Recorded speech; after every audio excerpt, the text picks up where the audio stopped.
Right. So there goes Claude, the one which actually a perfect hyper carry hero, right? Mm-hmm. Right, right. I think Selena was actually a target ban towards Qurim because Qurim is but is Yeah, also a probably target one. ban. I think we could see an Uranus ban over here. Okay, there comes the Uranus. Uranus is banned.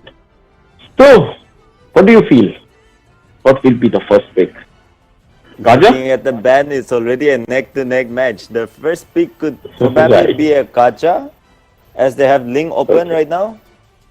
But on the other Right. hand, we see that Ling, Mr. Tetsuya is absent in this match. And for the fans of Mr. Witch and Mr. Tetsuya, here's some notification. Tetsuya and Witch, they are not able to play as they are facing some kind of problems back there in their own place. So they will not be taking part in the finals today. But look at that. There's a Thomas first pick coming in from Team Evil. How unpredicted. Right, that's pretty unpredictable because Tammuz is a hero which is actually deals a lot of damage. Plus, it's a huge tankiness. The tankiness of Tammuz is pretty much, you can say, as soon as he gets into the gang and he removes his vengeance, the game just turns around, right? The spell Yeah, vamp he right, has right. is totally insane. On the other hand, DG has picked Chow and Kaja. That's a pretty good pick. And here goes Esmeralda and Farsa. That's something new. Okay, they have picked Will two mages and pretty good crowd control heroes. Okay, what will be the third pick now of DG? Now, if you Mm-hmm. notice, there's Esmeralda and then there's Thomas. Both one has shield and one has light. If DG were sensitive enough, their pick right now, Baksha pick right now could be real for them if they could Yes, execute out well. No. yes, Baksha would be a very good pick. But I think we have seen, what do you say, Pupul and Kupa. A lot of Mm-hmm. Pupul and Kupa being played by Kurim because the Pupul and Kupa and Salina, both the combination of these two heroes are almost a little bit similar because you can place the traps where you can give a lot of vision to the teammates by putting the vision. Yeah. Right. And on the other hand, yes, Popol and Kupla, what you say, Kupa is being played by Kurim in a tank mode. Okay, he plays it in a tank emblem, wherein we could see the previous matches where Kurim Yeah. had played Popol and Kupa in a tank emblem. So Yeah. in Right. tank emblem, you can say ki, okay, the thing is it becomes too tanky because the Koopa becomes very tanky. So it's very useful in the Hey. gank also. So there goes Riaz is going to pick Grok, and on the other hand, it's that what Evil is going to pick. Are they? It's going to Are be DG gonna go for? Are DG gonna go for a very hardcore carry right now, or else they might lack in the damage scenario? Because they have Popol and Kupa who is playing support. They have Grok who is a tank by default.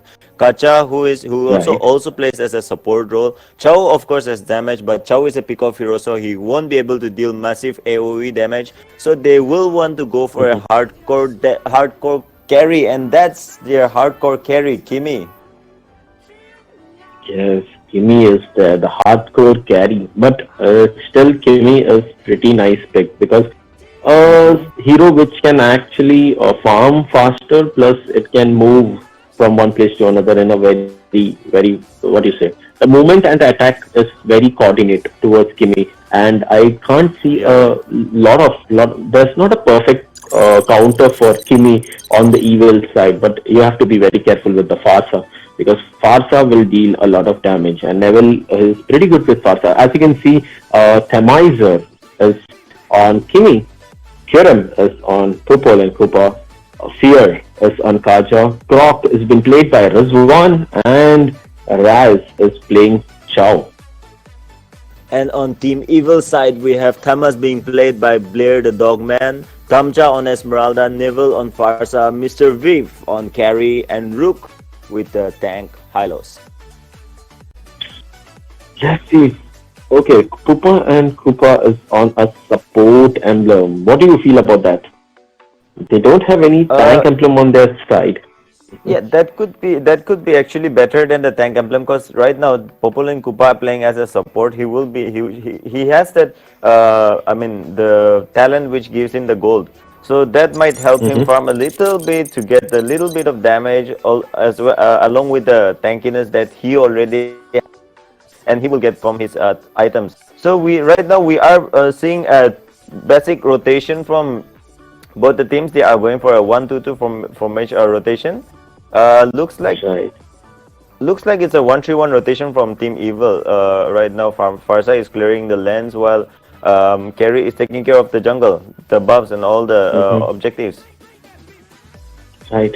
As you can see, I think it's pretty nice to have that emblem also, because as soon as you, what do you say, use the retribution, you gain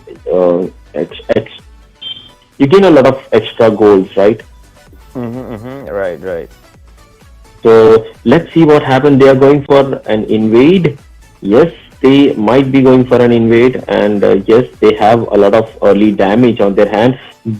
Dot Akman's HP is almost low. They managed to reset the blue buff, which is quite interesting. And look at the way Kyurem is just poking Halos, and this might be it might be a little bit of trouble for Halos, but he owns his vengeance. That's not a good sign to start off. All right, right. Let's see what is Kimmy doing. Kimmy is the hyper carry over there. Riaz is in trouble. We could see a first blood. No, he uses flicker and he just tries to escape over there. And yes, Kimmy, the blue buff is gone actually of Team TG. On the other side, I think we could see an early gank on the bot lane, and on the top lane, Damcha is just pushing, clearing the lane, and as soon as the lane clearing is very important. What do you feel? As soon as you Yeah, cut the of lane, course, that means you get a lot of room to roam. You got a lot of of room to course. gank and all. Right, right. Lane And look at the clearing, way. minion clearing is one of the basic necessity of this game. You clear the lanes faster, you get more time to roam, you get more time to gank, and you have a certain amount of control over the enemy area, enemy perimeter. So clearing the Right. minions as soon as possible is a very important feat to get in advantage of the game. But right now we see Hylos is scouting for Team Evil Esports, but Popol Kupa with the beautiful traps reveals Hylos, and that there is not gonna be any sort of gank right now. But looks like Right. this game is going neck to neck as of now. But I Mm-hmm. mean, with both the teams like successfully defending their first turrets. Kimi is getting farmed from Team DG, whereas on the other side, Viv has a 600 goal lead over Kimi. So I as of now, it looks like Team Evil has a little bit of upper hand, and they might want to go for the turtle. Team DG want to contest for the turtle as well. We might see for a gang. And now Popol engages Hylos with the ulti on Kimi, but Kimi with a beautiful purify and just escapes. Now Popol is gonna die. Yes, and look at that. Look at that follow-up coming in from Team Evil Esports. And now Esmeralda poking in from the back, but beautiful ulti from Kacha, and that is gonna be the death of Esmeralda as well. That was So it's pretty gonna good be a comeback from Team DG. Yeah, right. Yeah, Uh-huh. it was a 2-1 trade for Team Evil Esports. That was a little bit of a Right. disadvantage for them. Right. I think Team DG has to do something as soon as possible, because they have the early game.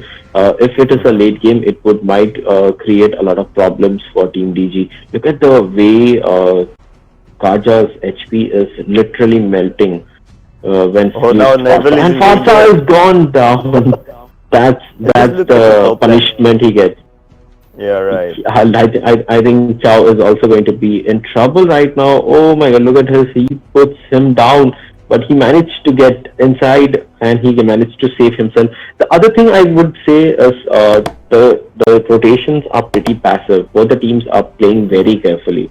A slightest Yeah, mistake at this point will cost them the championship title. That's a very big thing to lose at this point. And right, on the right. other hand, yes, in the bot lane, I think we could see a gank going to happen. No, Kimi backs out, because as you can see, Kimi is the main carry of Team DG. So they need to protect Kimi. They need to feed Kimi. And if Kimi backs out, that means there should be no engagement at all. So let's see what happens. If Oh, now Thamis Koopa, already engages, goes on very crazily aggressive. But Koopa has his ulti, and they are gonna be back to safety. But with that, they are gonna secure the bot turret, and Grog with a wall tries to block them. But that is not gonna be enough. Now Farsa is back. Oh, and look at the damage coming from Farsa. Kimi is already at almost half HP right now. But that is it for the gang, because they are, like you mentioned, they are playing very safe. They are playing very passive. And if we do notice, with that they have taken down the second, the second turret in the top lane mhm. by Damcha. So they have a 2 turret advantage over Team TG. As you can see, Team Evil is totally dominating right now because they have taken two turtles, and also on the kill ratio now they have got the third kill of what do you say, Kaja. Once Kaja is down, it's pretty easy for them to initiate again because there's no one to save Kimi. So that's going to hurt Team DG a lot. The first match between Team DG and Evil. Guys, it's already 4k difference in the goal. Team Evil is leading actually a lot. And look at the way Koopa has put on his traps in a particular way, wherein he manages to spot down Farsa. And spotting down Farsa is very important because she is the one who's going to initiate the gangs. Right. So Right. I think this is, there might be a pull. No. Okay, there goes a beautiful kill by Neville. What do you say? Okay. Kaja is down. Kaja is down. So Now looks this like is Esmeralda what is I'm in talking. danger. Right. Oh, Esmeralda but no, might the be on damage it. coming in from Farsa, and look at that now. Popol and Koopa is very stubborn. Popol and Koopa wants to continue the gang, but his dog is dead. His wolf is dead, and that is not Look gonna be look at the any. damage. Yeah. Mhm. Look at the damage coming from Farsa is so much, because they need someone like, for example, Hayabusa, or someone to just go and just cross the line of the frontliners of Evil and target that Farsa, because with Farsa alive, and you're initiating a gank is not a good sign, because that's going to hurt them a lot, because the damage coming from Farsa is too much. And on the other hand, yes, the gold ratio is just increasing and increasing. Team Evil's gold is actually so much ahead of them right now, and it's just 8 minutes. 8 minutes, and I can see Viv, who's taking the third turtle. So you can imagine how much farm he has. He has around 6,600 farm right now. In just 8 minutes, he Yeah. have already completed his endless battle right now, and he's going for a second build, which is going to be the glowing staff has also been completed on Viv. So now he's going to give a lot of damage. Look at the way Chow is melting, and there goes Chow. Chow is dead. The two heroes which could actually save the mid laner is Kaja and Chow, and if one of them is gone, it's like a broken leg towards Kimi's Yeah, a rotation. handicap match. And right, that's what they are doing right now. Look at the way once they see the whole team is charging towards their main carry, Farsa just removes his eyes. Such a beautiful gameplay we can see in the finals, and both the teams are well qualified to reach over here. So the other thing I would really say is, it's the goal difference is 10k, but stay tuned, guys. This is not some ordinary teams. These are the India's best teams who have been gone through a lot. 20 teams out of the 20 teams, two best teams have come up to this level. So you could easily see a comeback from anyone. So let's see what happens. I think we could see another gang which is going to happen. Evil is not giving any room for Team DG to perform right now. And look at the way Farsa's damage, and Halos uses his ult. Halos is into the wrong section, I would say. Now he might pay for it. No, but he didn't pay for it. And yes, Kaja is down. Oh my god. Kaja manages to take, no, Kimi manages to take down Damcha, and now now Halos is down. This is what I was talking about. Oh, A is this good gonna be a comeback comeback for them? is Yeah, look maybe at the Chow is there already might. locking in on carry, but that is too much commitment coming in from Team DG.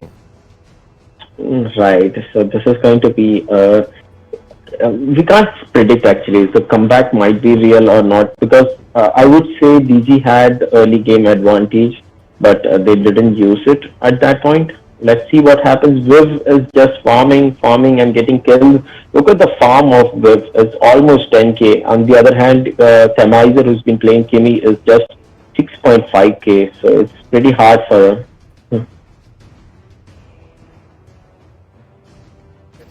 Wait. Okay.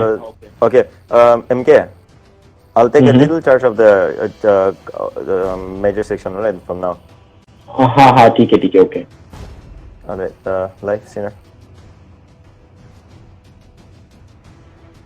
Alright, and now look at that. Popol in Kupa is in danger. Popol in Kupa dies, and look at that. They are already so much farmed up. They are so much, so overpowered right now. And look at that. Look, did you just see the gank in the Lord near the Lord Isle? They just evaporated the players from Team DG in within seconds, and look at the damage coming in from Farsa on Kimi. Kimi is very low on HP now, and Kimi has to back off to the Nexus. Wow, what a beautiful damage! What a massive damage coming in from Team Evil. Farsa has a lot of damage. Carry has a lot of damage. Esmeralda has a lot of damage as well as sustenance, and Halos with the bulky tankiness going in.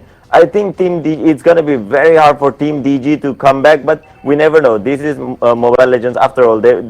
Any game time could come, but no, Team Evil says otherwise. Look at that, Chow just goes down like he was nothing. And now they are coming in with the Lord. Will this be the final moments of the game?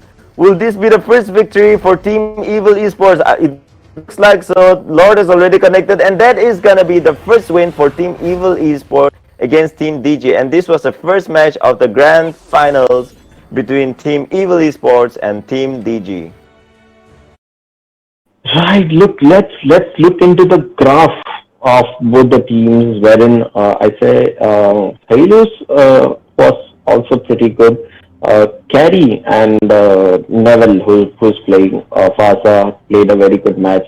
On the other hand, Chow was not able to perform that well because he was going for a damage build, and he had already made up his POD, so that was not the right choice because they were playing a little back foot in the start, because at that point they should have taken charge of the game because they had a lot of early game heroes. Team DG had a lot of early game heroes, and team they played a little bit of back foot, which resulted in getting Viv a lot of farm, and the early gangs which happened was not the way which should have happened on the DG side.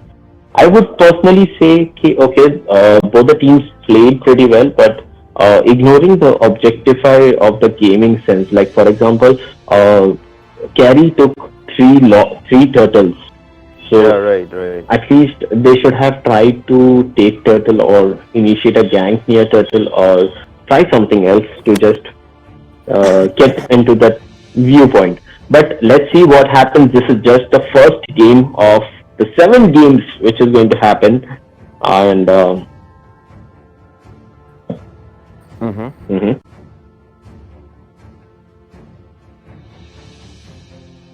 Okay guys, stay tuned with us, and we are going to start our second match in just 2 or 3 minutes. Let's have a small break. Stay tuned with us. This game is not over yet, so many more interesting things are going to come soon.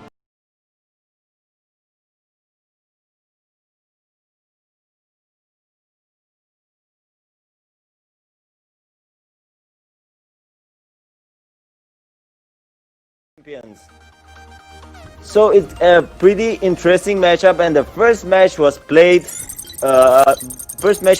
And won by Team Evil. So it's a 1-0 scorecard for Team Evil right now, and this is me, Kazuya, that I'm bringing you this tournament, and along with me I have my co-caster MK. MK, how are you doing? I am doing pretty good and also excited for this match because it's between 2 big teams of India. So what do you feel? It's on the banning phrase right now.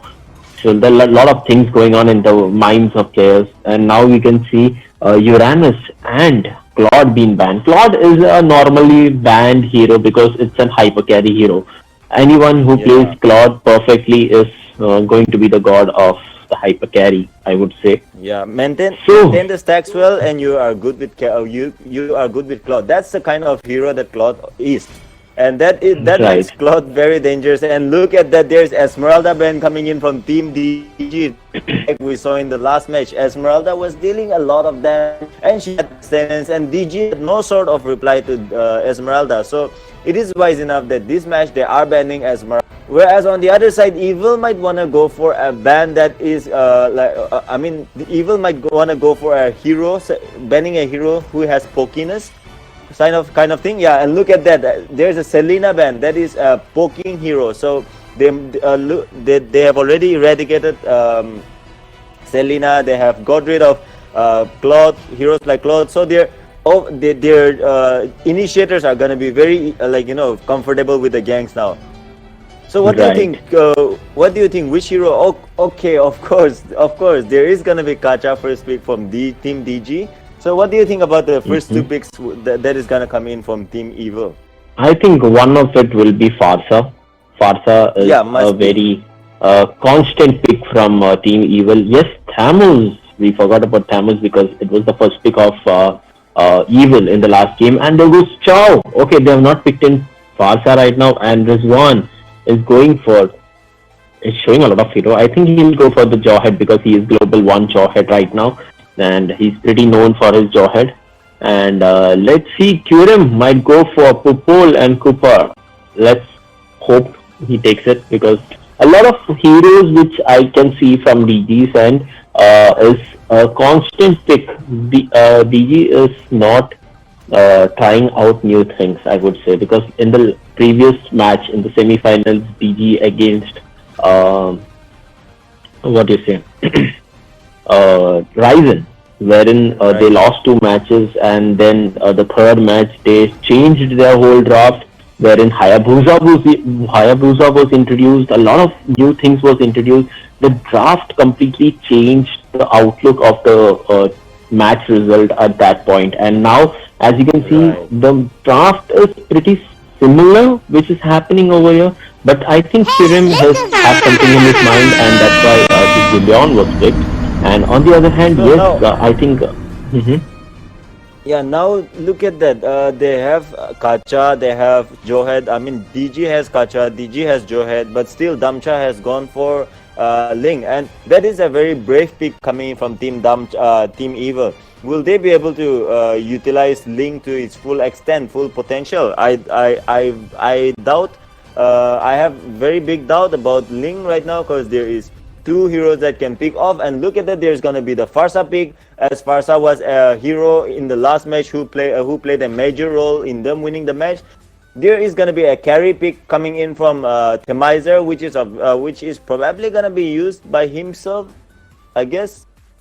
And we know carry is a hero who can deal tons of damage to heroes who have sustainability, and we have and on the other side we can see there is Chow, there is Thamus. Both of these heroes have a lot of sustainability. So as of Right. now in this match, Team DG looks like they have a better kind of draft from Evil Mhm. Esports, but it ultimately comes down to the coordination, comes down to the rotation, the kind of objectives that they take, the style of gameplay that they do. So, who do you think, according to the draft, will win the match? I think Evil is going for the hyper carry situation wherein Link will be their hyper carry hero. And on the other hand, Thamizer, who has already locked in carry, would be the hyper carry. So locking in Link is a very brave move. I would agree towards your point. But the thing is, if TG managed to disturb the rhythm, for example, Link without buff is useless. Yeah, So right. if DG tries to invade and make sure Link doesn't get his buff, then I would really say that this game will be a very good one-sided game for the DG. But that depends upon both the gameplays of both the heroes, both the teams, and if So, the teams that makes lesser mistakes obviously wins.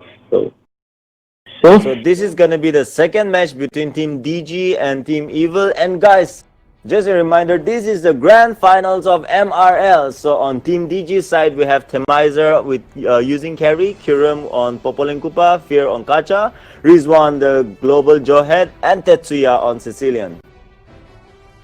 On the evil side, we have Rook on Chow, Viv on Ling, and we have Neville who's been playing Farsa. He's been playing Farsa from the first game also. Damcha is on Sylvana, and Dogman is on Thamos. And stay tuned, guys. Stay tuned with us. Okay, they're asking for a pause. Let's see what is happening. Maybe there's some technical issues.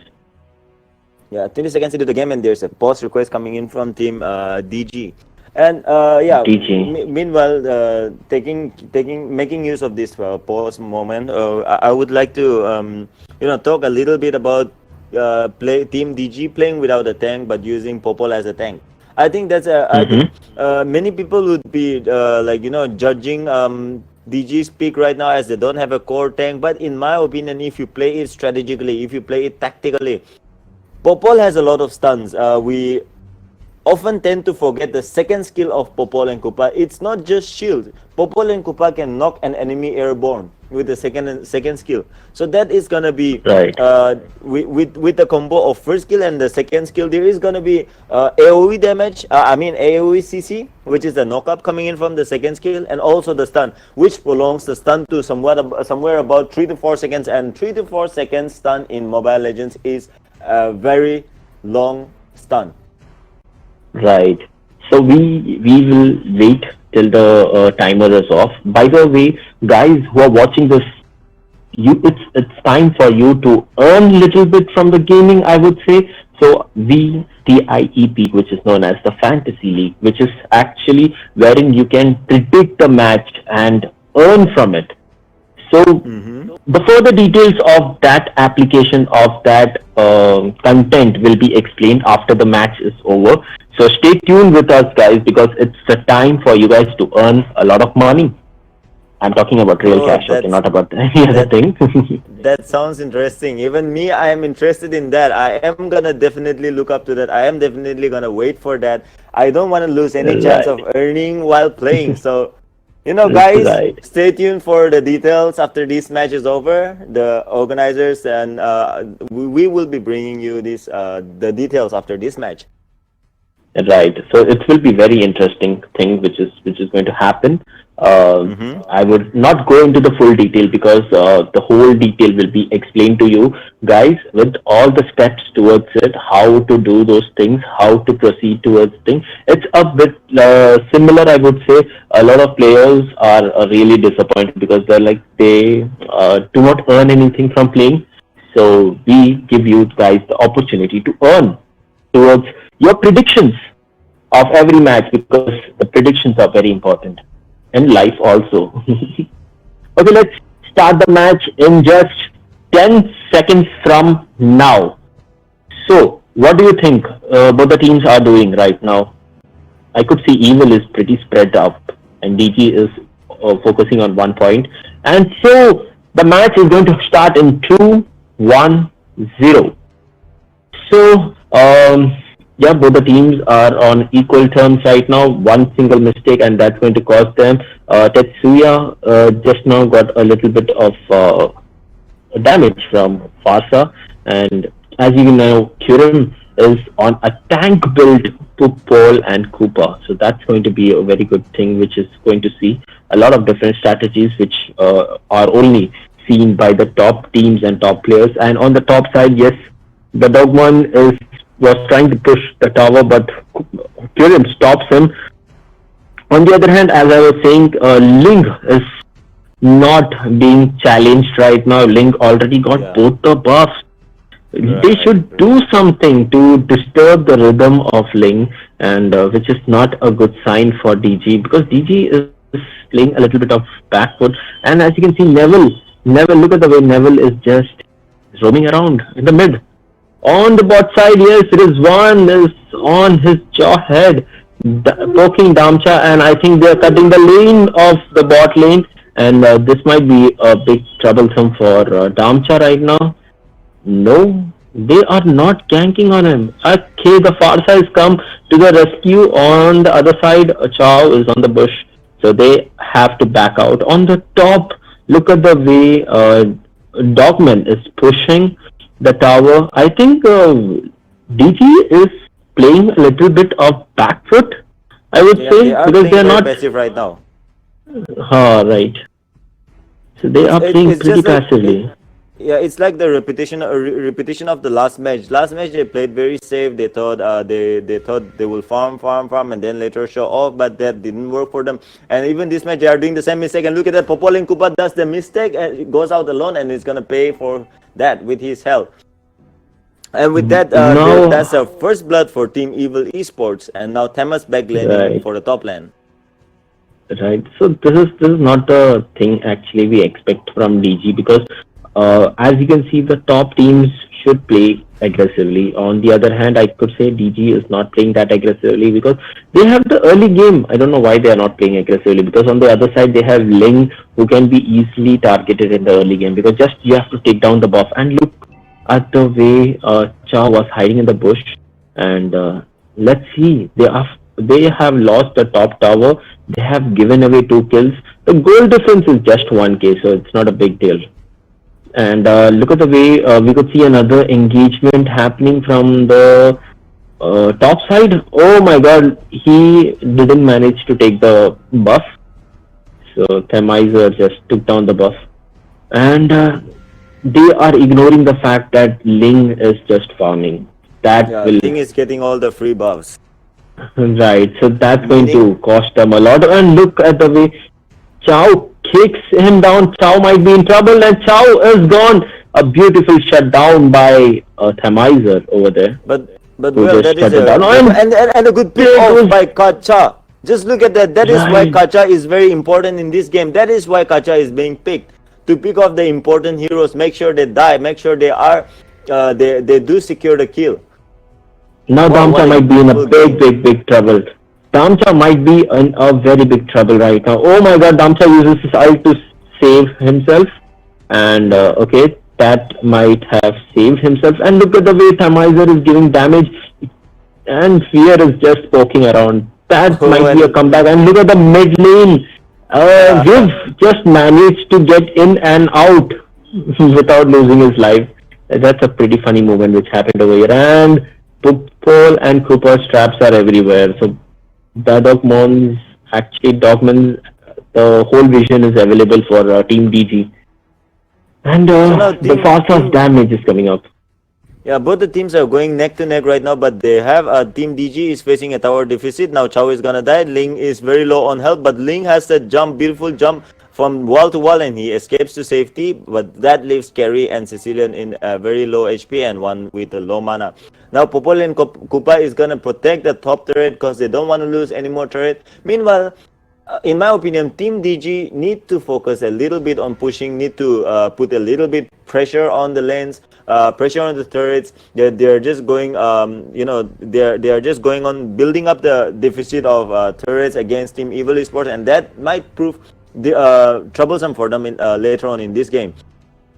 Right. As you can see, what Dogman is doing right now, okay, he just clears the lane and he joins the gang. So that is very important thing to do for a fighter, because if you if you cut the lane, or if your lane has been cleared, the lane is protected. So you can actually you can invest a lot of time in ganking, and there might be in trouble the Kajas. Look at the Kajas' health.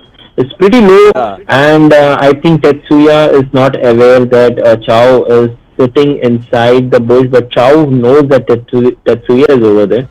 So they are this gonna go for the might be second turtle right now. right. They might be in trouble. I see Kupa is in trouble right now. No, they managed to get down, and I think Chow might die. Oh, and now. look at that, the Okay, contest coming in, but no, turtle. Ling is gonna secure the turtle. No, Team Evil Esports is not gonna give the turtle to DG. They don't want to They don't want to give them any chance of coming back into the game. They don't want to give them Right. any sort of glory. But Team DG is fighting hard. Team DG is still holding on. They have clenched their fists and they are now going in on Thamas. Is Kacha gonna lock in on Thamas? No, Kacha looks like he's gonna fall back, but there is a possibility of a gank in the mid lane right now. Sylvana is waiting for an ambush, but know that they are not gonna move that any further. Sylvana is a little low, but if you notice, they are managing to lock down. They are managing to lock down Kacha very fast, and that is proving a little bit difficult for them. Now, Sicilian is gonna die. Ling has a lot of damage right now. Sicilian, kills, and there's gonna be a three kill advantage for Team Evil. This is not a good sign for Team DG right now, I would say, because look at the way Farsa and what do you say, Ling, who were in bot lane, they moved so fastly towards the gang. As soon as they saw, okay, there is a gang going on in the mid, they just jumped in with the whole thing, and this kind of reactions coming up from players can actually is the thing which happens to winning the game, right? So the reactions matter a lot. If your reactions are perfect towards every gang, that's going to be a GG game for. And look at the damage coming on the bot side, and Farsa takes down Kaja. Kaja is gone. The one who needs to be protected is gone. And Kurim is just trying to poke Damcha, but no, he knows that it might be not a good sign for him to go alone. And on the other side, yes, look at the way Ling is just farming. He's doing nothing, just farming so much. His farm is so much. Plus, he's on Bounty Hunter. Plus, he got 3 kills. And now it might be too late for them to stop Ling right now. Look at the beautiful kill coming up from Ling. And he manages to use his ultimate and escape. And there might be the kill which they were looking for of Dogman. Dogman is down. Right, and this is what I was saying in the previous. Yeah, they're taking that turtle right now. They're not gonna lose any time. They're not gonna waste any time right now. They are gonna secure the turtle again. That is gonna be the third turtle. It's a sort of repetition of the first match that we saw. In the first match, Team Evil Esports managed to take 3 turtles, and that boosted a lot in their net. And even now, even in this match, Ling has a lot. Ling has literally equal farm as that of Carry. And if you compare that with the other teammates, the net worth of Team Evil Esports is way higher than Team DG. They are ahead by 4k gold lead, and that is a lot for them right now. Right, they managed to spot down Neville in the mid lane. I think that's not a good sign, because if you see, Ling is on a good amount of farm, and Themizer is equally, you can say equal to that farm. He is also keeping his calm down. He is waiting for the right moment to strike. Themizer is doing pretty cool with the farm, because the farm difference is not too much. And yes, the emblem that Themizer has is helping him maintain the farm difference, which Viv have over the Bounty Hunter. So he's just using the retribution style to just get through all the kills which he need, all the goals he need. So just let's see what is going to happen. This might be the very crucial gank which is going to happen right now in the game. So on the top you can see Dogman is just pushing, and Chow is waiting in the bush, and this might cost them a lot. Look at the way Viv just became unstoppable coming up from Viv. Let's see. Damcha is on and the beautiful lock-in on by Kacha.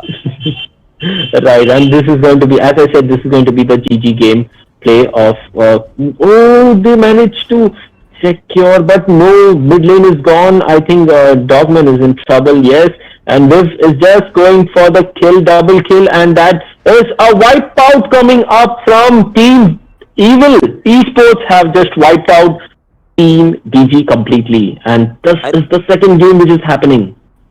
I think that's a game for Team Evil Esports, because there's only Sicilian. Sicilian is not a hero who can clear minions so easily. Of course, he has the damage, but but also Team Evil Esports are quite low on HP, and there are only 3 heroes, so they might not want to go for the push. So Team DG has a bit of time to come back into this game. A little, a small opening for them to rectify their mistakes and get back into the game, and perhaps get the glorious title. Right. That's what I was talking about in the game, because this gank which happened right now was the crucial point towards the turning of the game. Now it's going to be just more and more difficult for Team DG to pull off the the triggers right now.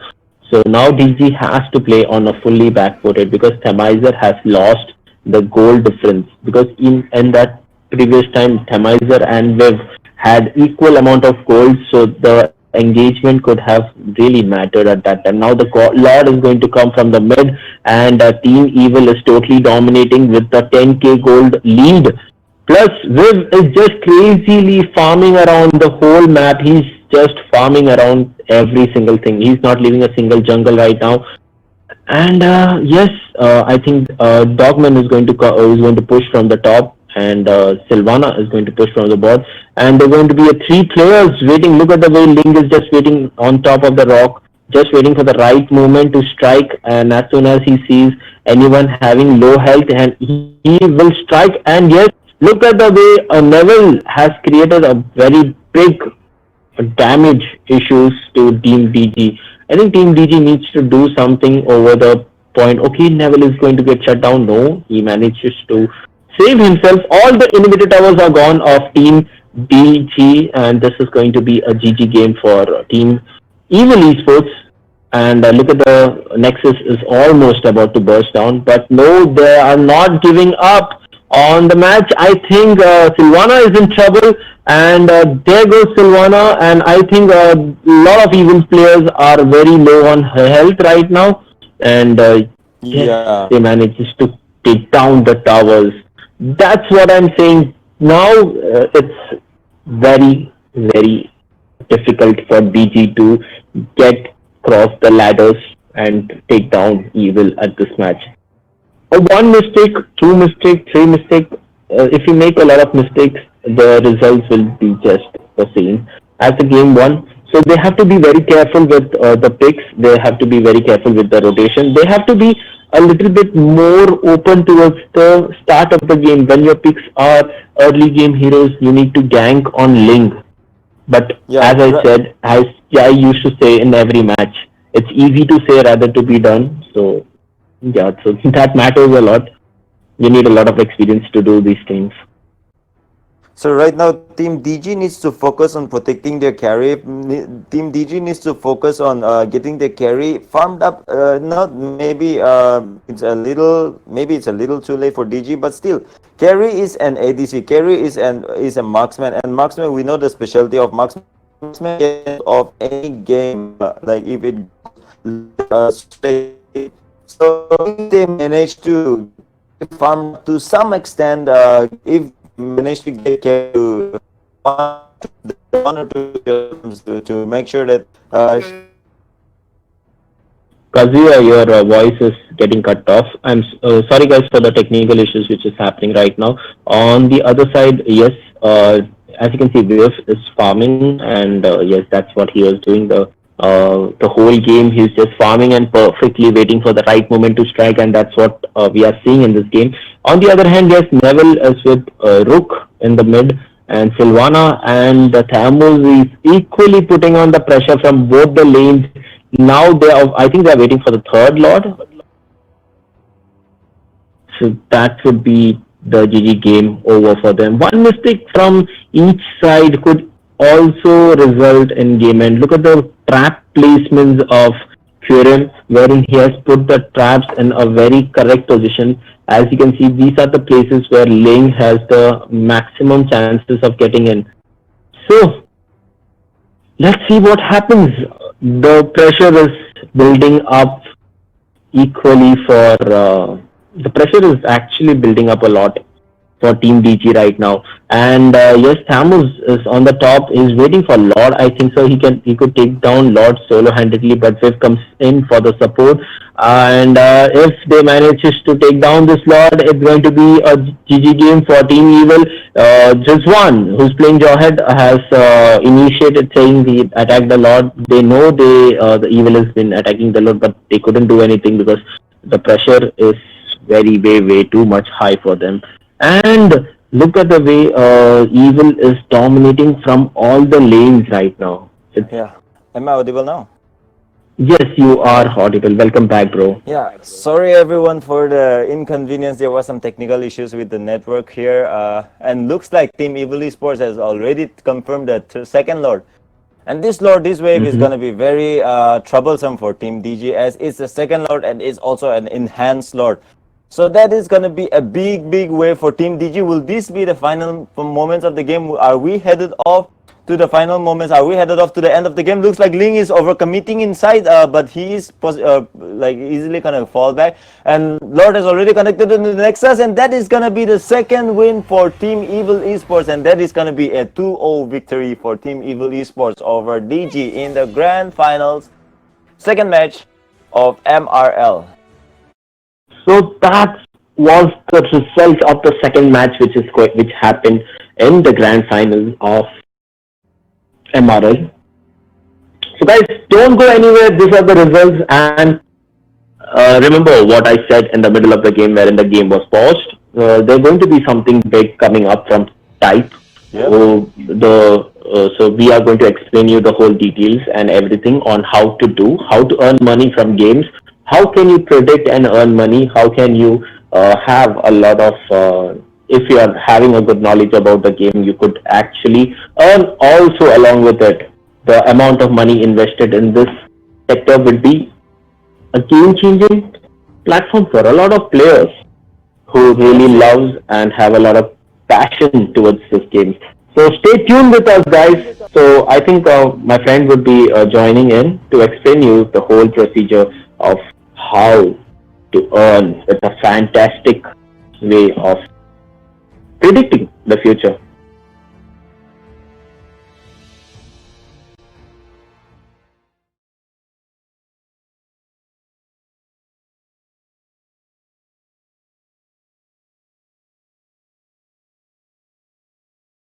The games. Hello. Yeah, so this is the third match of the grand finals, and it will be played between Team Evil and Team DG. So Team Evil has already got a 2-0 victory over Team DG.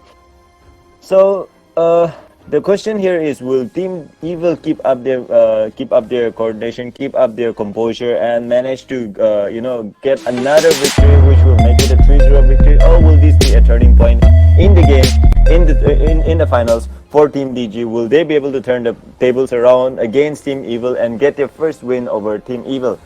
So we will be starting off the match in very. Okay, we have started the match. So we are now in the drafting phase. Team Evil Esports versus Team DG, and this is the third match of the grand finals of MRL. So Team Evil Esports going on to the first ban.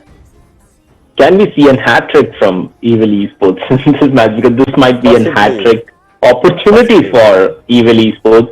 On the other hand, do you think DG has a trump card to remove? The similar trump card. I think Tetsuya is back on DG's side. Will he be the Messiah of DG? Like we saw it in the semi-finals of Team DG versus Team Ryzen, wherein Witch just came in and he turned around the table completely.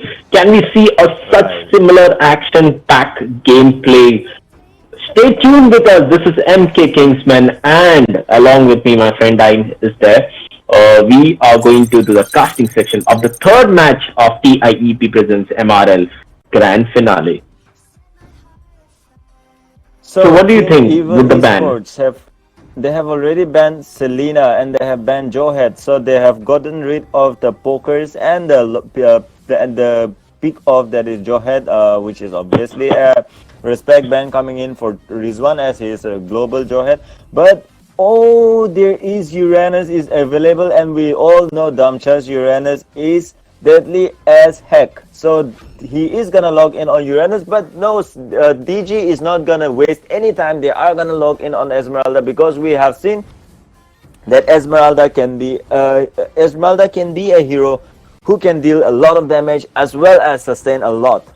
And along with that, they have Tamas, and looks like this the draft from DG is looking a little bit like the first game draft of Team Evil Esports, where they had a lot of sustenance, where they had the I mean, yeah, it was all about sustenance, the first draft of Evil Esports, and looks like Team DG is Right. going for that draft in this match. As you can see, both the sides have a pretty good amount of what do you get, close to close combat heroes. Like Esmeralda needs to be very close, Thamos needs to be very close, Uranus needs to be very close. So these are the heroes which are very close compact. On the other hand, you could actually counter these heroes by taking a long range hero, basically like Lolita, Changhe, or Kimi. These types of heroes are like long range heroes wherein you can actually protect the backline plus protect yourself too. So taking this type of hero, I think both the teams have something in their minds wherein they need to change around the gameplay, or they need some kind of things going on, because both the teams are quite experienced. So we can't say what is going to happen in the game, because let's take for an example Evil, who has Chow, who has Valir, who has Uranus. They have a solo laner. They have actually Uranus is a type of a hero which can be solo laned as well as used in the gank as well, because it's very tanky. And on the other hand, Kirim, which have picked Esmeralda, is a shield eating hero. So that's where I could say, okay, this is going to be pretty interesting, because both the teams have not locked in Kaja. As you can see, the first two matches, DG was majorly prioritizing on Kaja, and now Kaja is not there with them. DG so I think Tetsuya. They might want to go for Kaja now, as there is Ling has already been picked for Tetsuya, and wow, it's Ling again for Mr. Tetsuya after quite some time. And will this be a redemption pick for Team DG? I am quite interested to see. Maybe, because look at the way Hayabusa. I think Hayabusa, they're picking Hayabusa. That's pretty nice composition from coming up from Team Evil. Guys, those who are watching the live stream, don't go anywhere. Keep a note of these drafts, because these drafts, these bans are the keys towards the rotation. The three keys wherein you can use these three keys and unlock any kind of locks, right? Right. So that's what we are looking forward, because look, if you try to master the three things of the games are like, if you try to master the rotation, if you master the drafting phase, if you master the skills of the hero, then there's no one there to stop you, right? So keep in mind, because these are the players who are quite experienced and dominating in the Indian server right now. Well, if you do notice one thing, I am quite amazed that Mr. Tetsuya and Rizwan, they are not swapping their heroes. Is Rizwan gonna go with Ling? No. I think there's some bug. There's some bug going on. We actually cannot understand which is who is going to take. Let's see. Look at this. Ling is in the hands of Thamizer. Kirim is on Esmeralda. Fear is on Akai. Rizwan is playing Thamos, and Tetsuya is on Kaja. And on Team Evil side, we have Blair the Dogman, the India #1 Chow, and Damcha on the Uranus, Neville on Valir, Viv on Hayabusa, and Rook with the Grok. Oh well, that name, the name and the name of the player and the name of the character even rhymes, no? Rook the Grok, or Grok the Rook. Right. That's pretty rhyming, right? Yeah. So let the game begin. It's a very interesting match. This match is gonna be so heated up. There's a pause request coming up from Mr. Tetsuya, and this match is gonna be very interesting, much more interesting than the second match, because this match the drafts have totally changed. There is no repetition of any kind. We were expecting as a kind of sustenance draft from Team DG, but they have surprised us with an Akai pick and a Kacha pick, which is totally not into the sustenance draft. Whereas on the other side, Team Evil has come up with a draft that we have never seen we have not seen for a very long time now. A draft which includes 2 tanks as well as Chao, with a draft that includes a side laner that is Hayabusa, which also is a core carry, a core ADC. So they are basically going for a funneling strategy. Whereas on the other side, probably there could be another funneling strategy coming in from Team DG as well, because there is Link. We have seen a lot of Esmeralda players going solo lane, and on the other hand, yes, Thanos is also solo lane. So I could say both the teams are going for a funneling strategy. Yeah, Yes, right. both the teams are going for a hyper carry situation now, and yes, this is what we saw in the semi-finals where DG versus Ryzen were there, wherein DG was losing 2 games, and then suddenly Witch came, and the draft which they picked was totally different from the previous 2 drafts which DG had picked, and that was a game changer which happened at that point, because DG managed to win the 3rd game, 4th game, and 5th game against Ryzen, and they qualified to the entering into the grand finale. So we could see such things happening right now in the game, or we could see a similar thing which is happening wherein the Tetsuya is just now entered the lobby because he was not there for the first 2 matches. So let the game start. As you can see, Hayabusa is the hyper carry.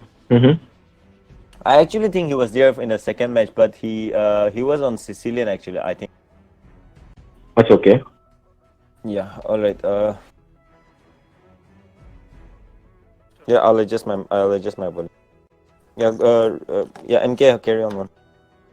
Okay, so there goes, I think Neville is trying to poke, and he manages to take the red buff from Team DG. That's not a good sign which is happening. Look at the way the damage.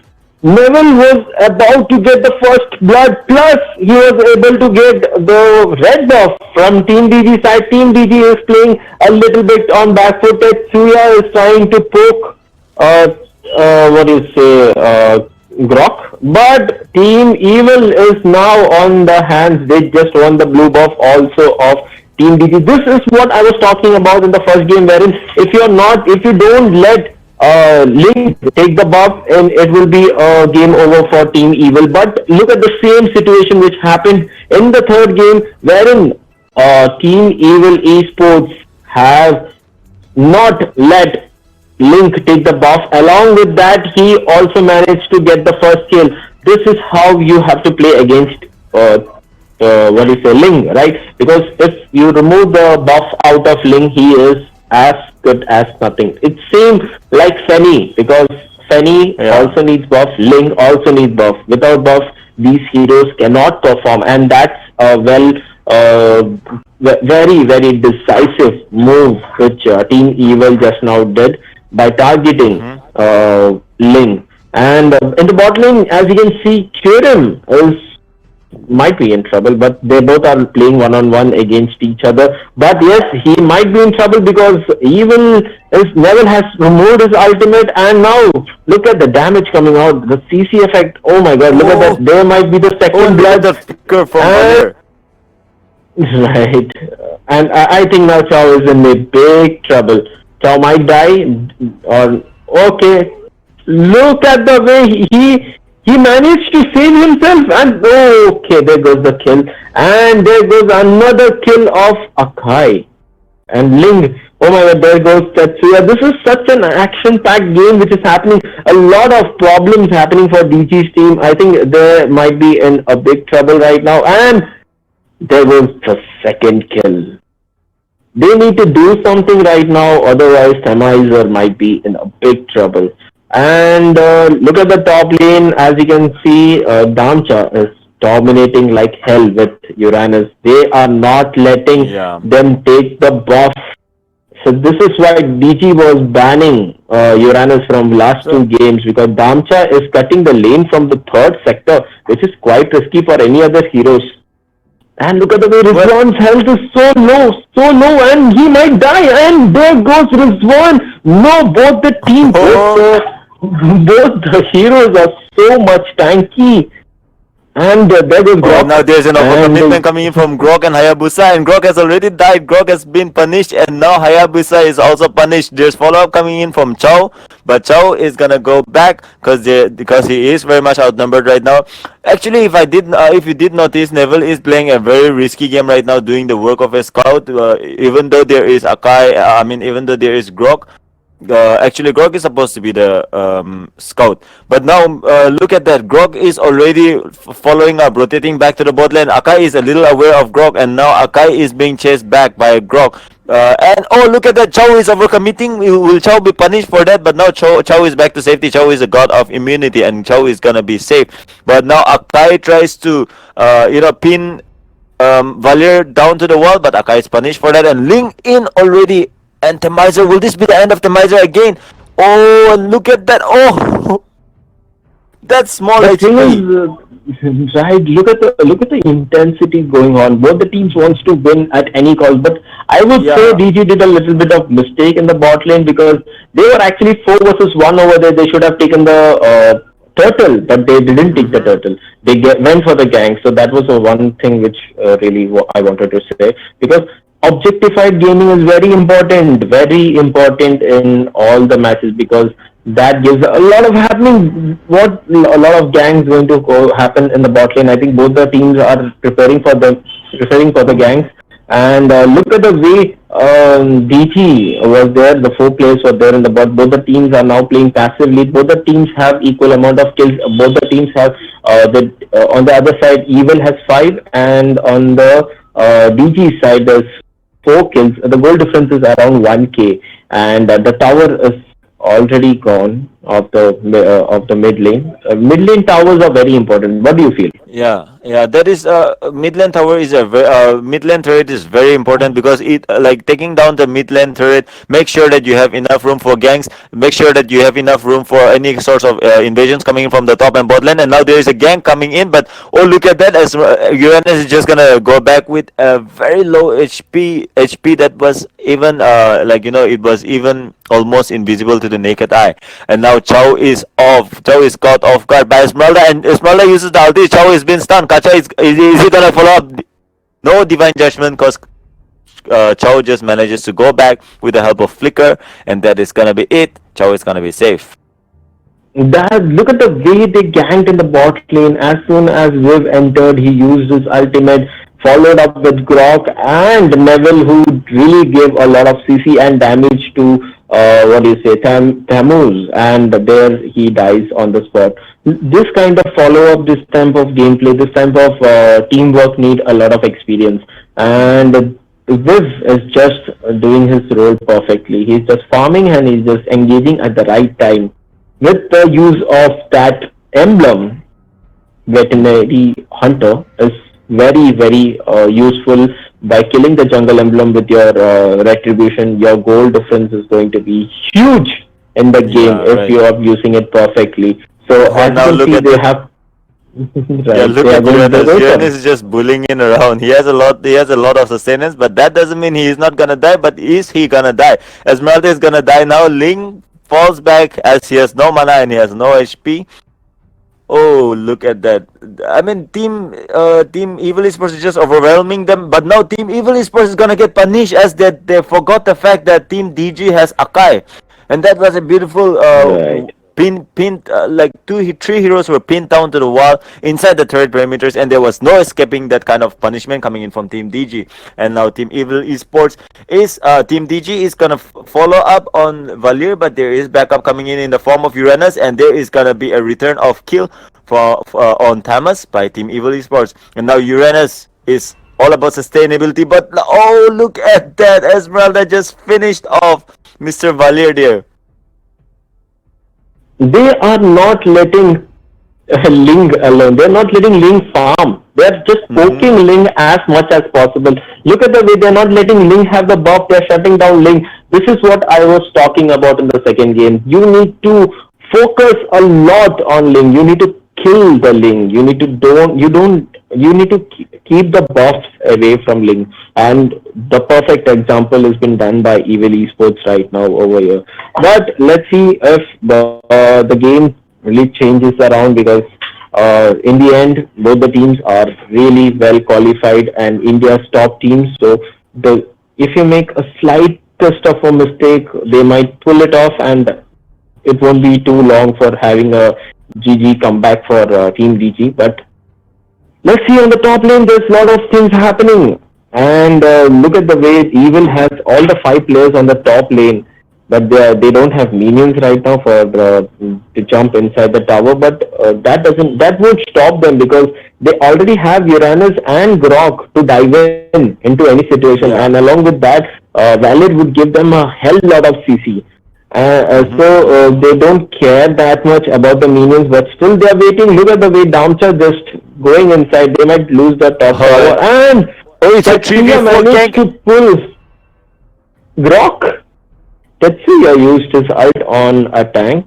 That's Oh. not a good sign, but let's see. Viv is on fire right now. Double kill coming up for Viv, and as I said, Tetsuya should have saved his ultimate for Hayabusa, which he didn't do. On the other side, on the top bot side, you can see 2 fighters fighting with each other. Both of them are global fighters. Rizwan with Hammers, and there comes Dogman on Chow, who's just putting pressure on the bot lane. Yeah. What do you think? Will we see an epic comeback? It's difficult to say, because even as of now, of course, Link they have managed to get a hold of Link's farm, but Hayabusa is a hero who can farm up really well, really fast. But in team ganks, he is not of that much use. But now, oh, look at that beautiful wall by Grog, but Grog is gonna die as he extended his gang a little too much, and Team DG says a little too much is a little too big for us, and we are gonna make you pay for that. Right. Oh, but And the if you did, gold. Mhm. yeah. If you do notice, as I've been saying this for quite a long time now. Esmeralda and Uranus, they are getting matched up 1 versus 1, and Uranus is he's just bullying Esmeralda, ignoring that Esmeralda has damage, ignoring that Esmeralda is doing any sort of using any sort of skill. He's just bullying Esmeralda, and that is what Uranus is all about. And Damcha is very good at that. We all know that, and we have all seen that in the course of MRL. We have seen that Damcha is very good with Uranus, and right now, oh, and look at that, they are gonna block off Esmeralda, but there is not gonna be any follow-up. Looks like there is gonna be a full man gang at the top lane, but Hayabusa is onto the Lord, and they. Oh, okay, I get it. Hayabusa is onto the Lord, and they are just stalling for Hayabusa right now. They don't want any sort of gang, but they are stalling them, and the Lord is gonna be successfully taken by Hayabusa for Evil Esports. The same mistake has been repeated, I would say, for DG, because they are ignoring the fact that Hayabusa is the one who is hyper carry for them. Yeah. And they need to shut down hyper carry, or they need to target the hyper carry no matter what. And but as you can see, the gameplay of DG, they're playing a little bit on back foot, but let's see what happens. The Lord is in the mid lane, and they are going to take down the mid tower as soon as possible. And look at the way all the fighters are joining in, but DG is very constant towards saving the mid tower no matter what. The Lord has gone down, but they are now engaging on the top lane tower, and there goes Grok. Grok is dead. Damcha is on a very, very bad position right now, but I think he could save himself. Oh. Look at the way Hayabusa just dived inside.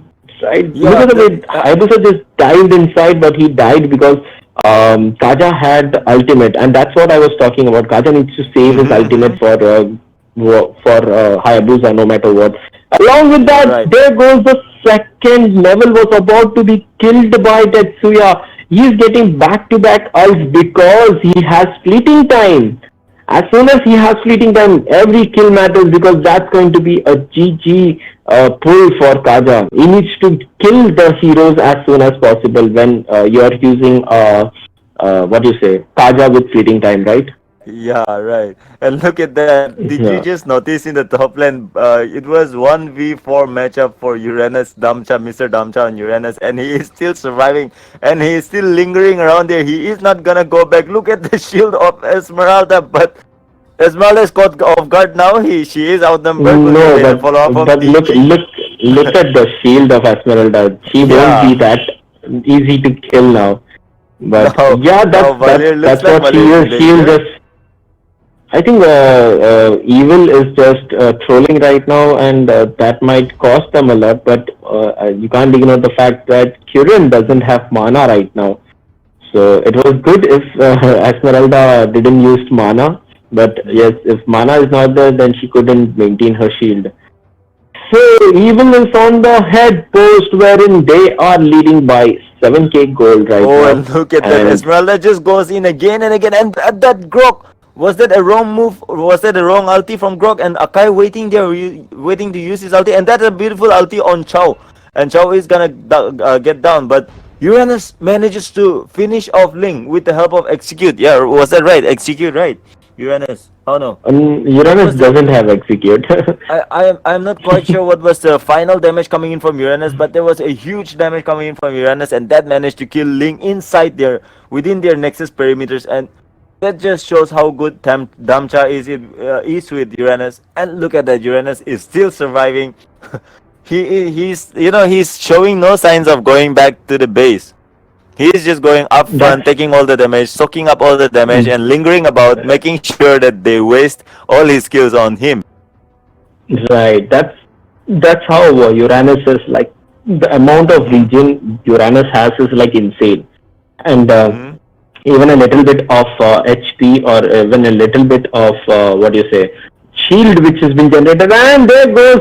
It was a sudden pick of Hayabusa over there. Hayabusa might be shut down. No, he manages to escape, and there goes Kaja. Kaja, the one who has to save the mid laner of Team DG, has been shut down, and Kyurem might be in a big trouble right now. He is against three players. He's using his ult, and Oh, he might go down. This is going to be a GG game. Oh, look at the way Kyurem has gone down. A lot of kills happening. This is what I was talking about. Such an action-packed game, and Damcha just used his purify right now to get saved from Akai. And I know. You know what happened just now with, yeah. You know what happened such just an now within the intense. turret perimeters, the Nexus perimeters, is what you call absolute chaos. There was just kills upon kills, deaths, and everybody had reply of some sort to whatever the Right. enemy team So was many doing. things happening. Look at the shield Yeah. of Kyurem. Look at the shield. It's like never-ending shield, but she's lost the attack formation of it. So the shield is also gone.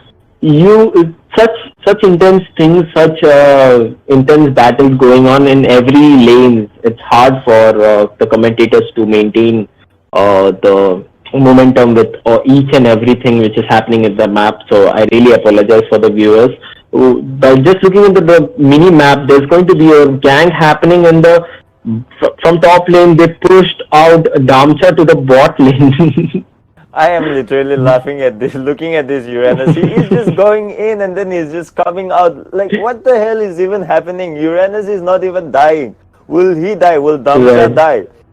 Now Hayabusa already has an item counter for Esmeralda, the Sea Halberd, and now Esmeralda is in is not gonna be as tanky as she used to be. But now look at that, there's three men chasing up on Uranus, and that is gonna be just waste of time. Uranus is gonna survive yet again and goes back again on Thamus. Look at that, Thamus is in danger now. Oh my This god! is like a never-ending match which is happening. The shield coming up from Esmeralda, the shields coming up from what do you say, Damcha, who's playing Uranus. It's like they're fighting and fighting. This could go on for around 30, 40, 50 minutes maybe. So the Lord is coming now. They have their core damage dealer down. That is Hayabusa is already dead. Now Ling, it looks like he is going to go down at the hands of Uranus. Now Lord has already cleared all the minions. Lord is about to connect to the Nexus. Will Team DG be able to like block Lord from the Nexus, and if they are able to block him, then they are gonna successfully defend. But if not, they are gonna die. They are Look gonna at lose this match. But Damcha. no. He's just attacking the Nexus. No matter anyone is there or not there, he doesn't care. He's just moving around freely in between 5 players. Look at that. If he doesn't get shut down, I'm speechless right now. Oh, look at that! Just Guys, look at that. I heard. hashtag on the comment section. Will Damcha die with Uranus, or he I have won't? no words right now for Mr. Damcha. It's just like literal. He's the Hulk of Team Evil right now. Right. He's a Hulk He's of Team Evil. He's not dying. Right, he's just pulling off all the what do you say? All he's just taunting. He's just going in between 5 players and coming out alive with full health. That too, not even losing up his health. That's a wonderful thing which we can see only in such finale matches. Again Right. and again, yet again, he goes in and just jumps out. Will there be an end to this Uranus? Right. He is on unstoppable mode right now. Yeah, but if you did notice, Kacha is doing a very good job. Nevertheless, he is picking off. Even though he is picking tanks, he is making sure that they are dying. Right, that's more if the important. tank is dead, if the tank is dead, and look at that. Oh, ulti on Hayabusa, and Hayabusa is already there. And now Kacha looks for the divine judgment, but no, Hayabusa kills Ling, but Hayabusa is also gonna die. And there is a fair amount of exchange coming in from Evil Esports and Team DG, but that is gonna be on Team DG side, as Evil Esports is low on damage without Hayabusa. Right. So as I was saying earlier, such an intense match. yeah, as I was saying earlier, if you did notice, I mentioned this earlier, and I quote: Hayabusa is not a hero who has immense amount of damage in the gank. Full man gank. He's a kind of hero who does the pick off, solo assassinate kind of hero, and that is what we're seeing right now in the when it comes to full man gank.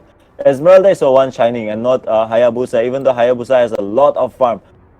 So that might be a winning factor for Team DG if they manage to keep up the same coordination, manage to keep up the same defense. And look at that, there is Esmeralda versus Uranus again, and Esmeralda's shield has gone beyond. I mean, I think that pops up that separated bar comes up only when it goes beyond 100k. Right. So look at the shield. The thing is, the shield is like it's going to be never-ending thing for Esmeralda.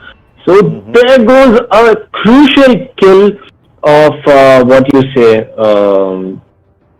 Evil Esports. Dogman. Yeah, Dogman's one of the member is gone now. DG has to open up towards the game. They need to get out of that backfoot situation. A lot of evil players are getting immortality right now. Almost everyone has immortality. Yeah, third lord is already up, and Team Evil Esports already giving eye on the third lord. And if they manage to take the third lord, this might be a little bit too much for Team DG to handle, because it's the third lord. Right.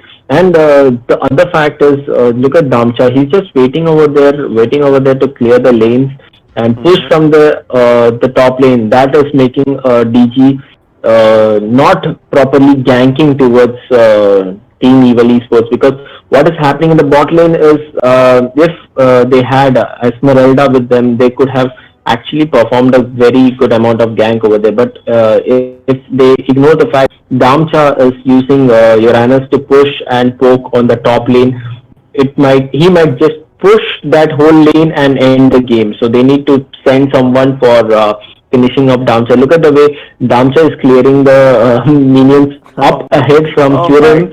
And look at Damcha. The players are just ignoring. Oh my god, Hayabusa is dead again. This might be an epic comeback for Team DG, because all the players' health are down. And on the other hand, yes, Damcha with Uranus is coming towards Ling, and Ling might be in trouble. Maybe. he might be But in I trouble. wonder, but Or I wonder why Esmeralda is not following up into the game, because they are like lacking damage without the damage coming in from Esmeralda. As Esmeralda has a lot of damage. The only one, perhaps the only one with the bigger, I mean, perhaps the one with the biggest damage from Team DG. And look at that, without with Ling, Akai, and Thamas already backed off. Their Kacha is just gonna go down at the hands of Valir, and now, oh, Uranus is very low on HP, but that is not enough damage coming in from Ling, who is not gonna able to finish off Uranus. And yet again, another day, another story for of Uranus living on. Oh my, he's this, immortal. Actually, he's just immortal. He will never yeah. die. Actually, if you look into the gameplay, everyone has died.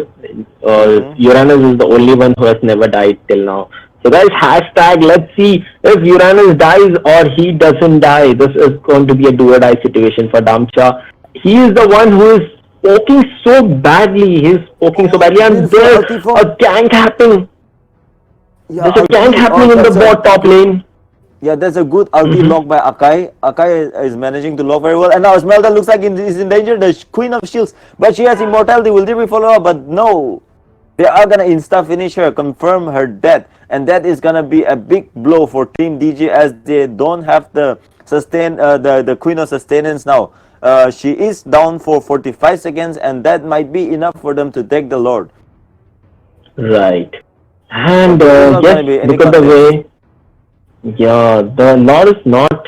It's a third Lord, so yes, it will take a little bit of time. And Kaja, on the other hand, is coming towards the Lord, and they might. Oh my God, Kaja might go down. No, I think Tetsuya is waiting inside for the correct time to get inside.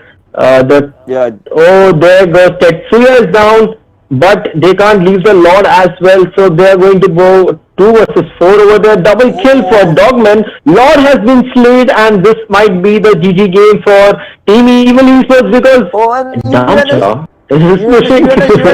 Is he gonna go down? No, that he is still gonna survive. But no, Esmeralda is back. Esmeralda, the Queen of Shields, is back. But they have locked onto the Nexus, and that is gonna be the third victory for Evil Esports against Team DG. Oh wow, that was a Yes, good match this actually. is this is a hat trick which happened Mm-hmm. for Team Evil. If they win the next match, it's going to be the game over for DG. DG needs to get the trump card out. They need to do something. Look at the way Damcha played. Damcha played extremely well with the damage taken from Damcha is 4,73,000. That's Yeah, right. insane, actually. That's That's very insane. insane. That's why he got MVP. He also dealt the highest damage. All right. Well, That's actually, more than what Hayabusa, who Hayabusa was there, more than who Valir. was the main carry. So Mm-hmm. I think DG has no options left. They have to ban Uranus no matter what in the next game. So we could Yeah. expect a Uranus ban. So this is the third game of TIEP presents MRL Season 1, guys, where all the India's global squads, top 20 global squads were there, and out of them, after playing each and every match with every other teams, the two most well qualified teams are on the grand finale. That's Team Evil Esports and Team DG. So best of seven, huh? This is best of seven. So next match would be a do or die situation for Team DG because in few. Okay, let's start the fourth match in few minutes. Till then, have some break, guys.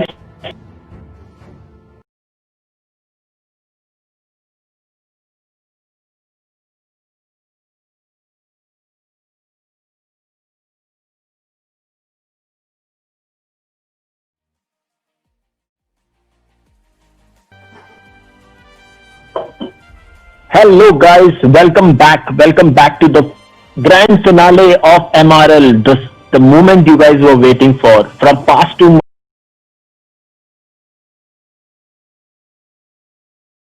months, battling with the top 20 teams of India and reaching to a point wherein both the teams are equally qualified 3 games. Now It's do or die situation to be the crown champions. Now we are coming to a conclusion wherein we have finished 3 games right now, and it's against Ryzen, wherein they lost 2 matches, and it was a do or die situation for them against Ryzen, and then there came the Masiha. So can we see a Masiha, or can we see some turn around the table or something like that, wherein we could get a result or okay. I need to turn on the UDP. Okay, done. UDP is on. Okay, the first team, the players who are going to get the first pick is Team DG now. Along with my friend, the co-caster, Dime. What do you feel about such intense gaming? The last game, what do you feel about it?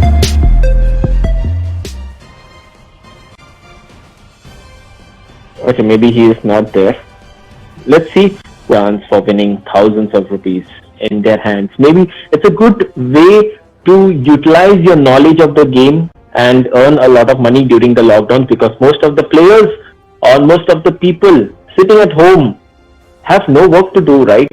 So why don't utilize your knowledge? This is only for people who have good knowledge about games, who keep watching live streams, who keep watching gameplays. So for them, it's a good beneficial, because you guys already know which player will perform better, which player will perform the best, and so that you can actually pull down those heroes into your list and make a team, and if your team is the best among the rest, you get loads of money, and you can use those monies in many different ways. You can buy UC, you can buy diamonds, you can redeem the cash itself. So that's a platform wherein we TIEP type members have bought in for you guys.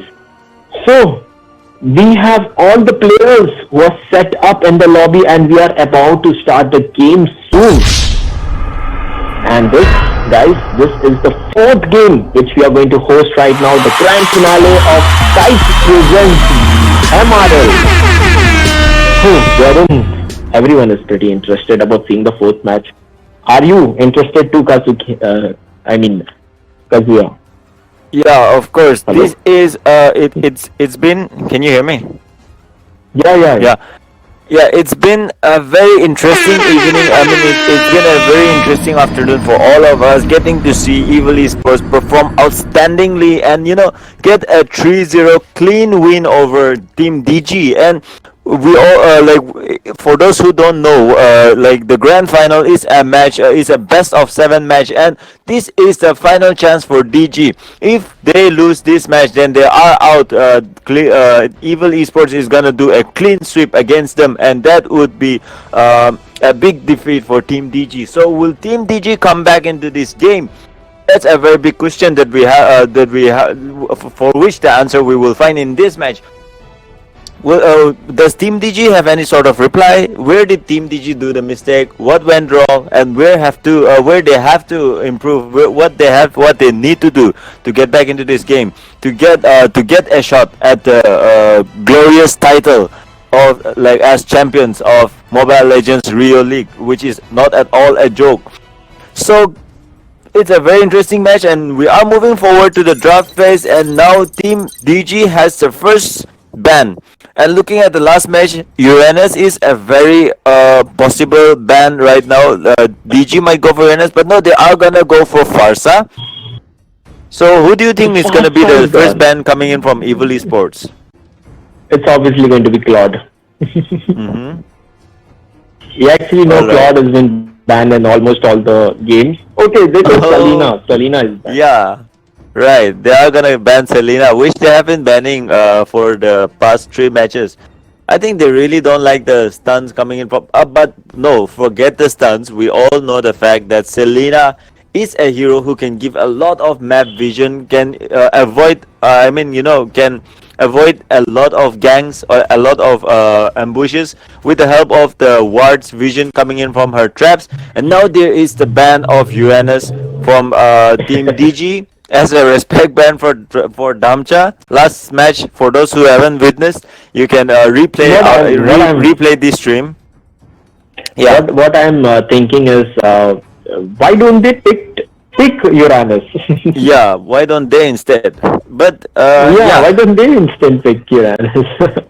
maybe they want to go for the Kacha yet again. Oh my God, Claude is open. What do you Claude think? is Will they open, pick Kacha is Claude? open, Ling is open. Oh yes, and Oh, there they is gonna chose be. Claude finally. They But could now see look at that. Claude coming to the action. But now look at that. Mhm. That leaves that keeps the door open for Evil Esports to be able to pick both Ling and Kacha at the same time. So are they gonna confirm that, Right. or are they gonna have to go for or are they gonna go for Valier again? As we have seen last match, they did a very good job with Valier, but no, there's Esmeralda and Kacha, and that's a very good pick actually. Right. I That's think very well Thamus picked. will be the next option now. Mm-hmm. Hopefully, let's see what happens. Thamus is a So good option open now for Team DG. On the yeah, other hand, they have Chow as well. no, actually they Let's need see. to. Actually, they need to, because if they give Thamus at the hands of Evil Esports right now, then they won't be able to, face the sustainable damage coming in from Neville and also from the Thamus if Team Evil Esports get Thamus. So they needed to take the Right. Thamus, and they have did the wise choice, like Mia said.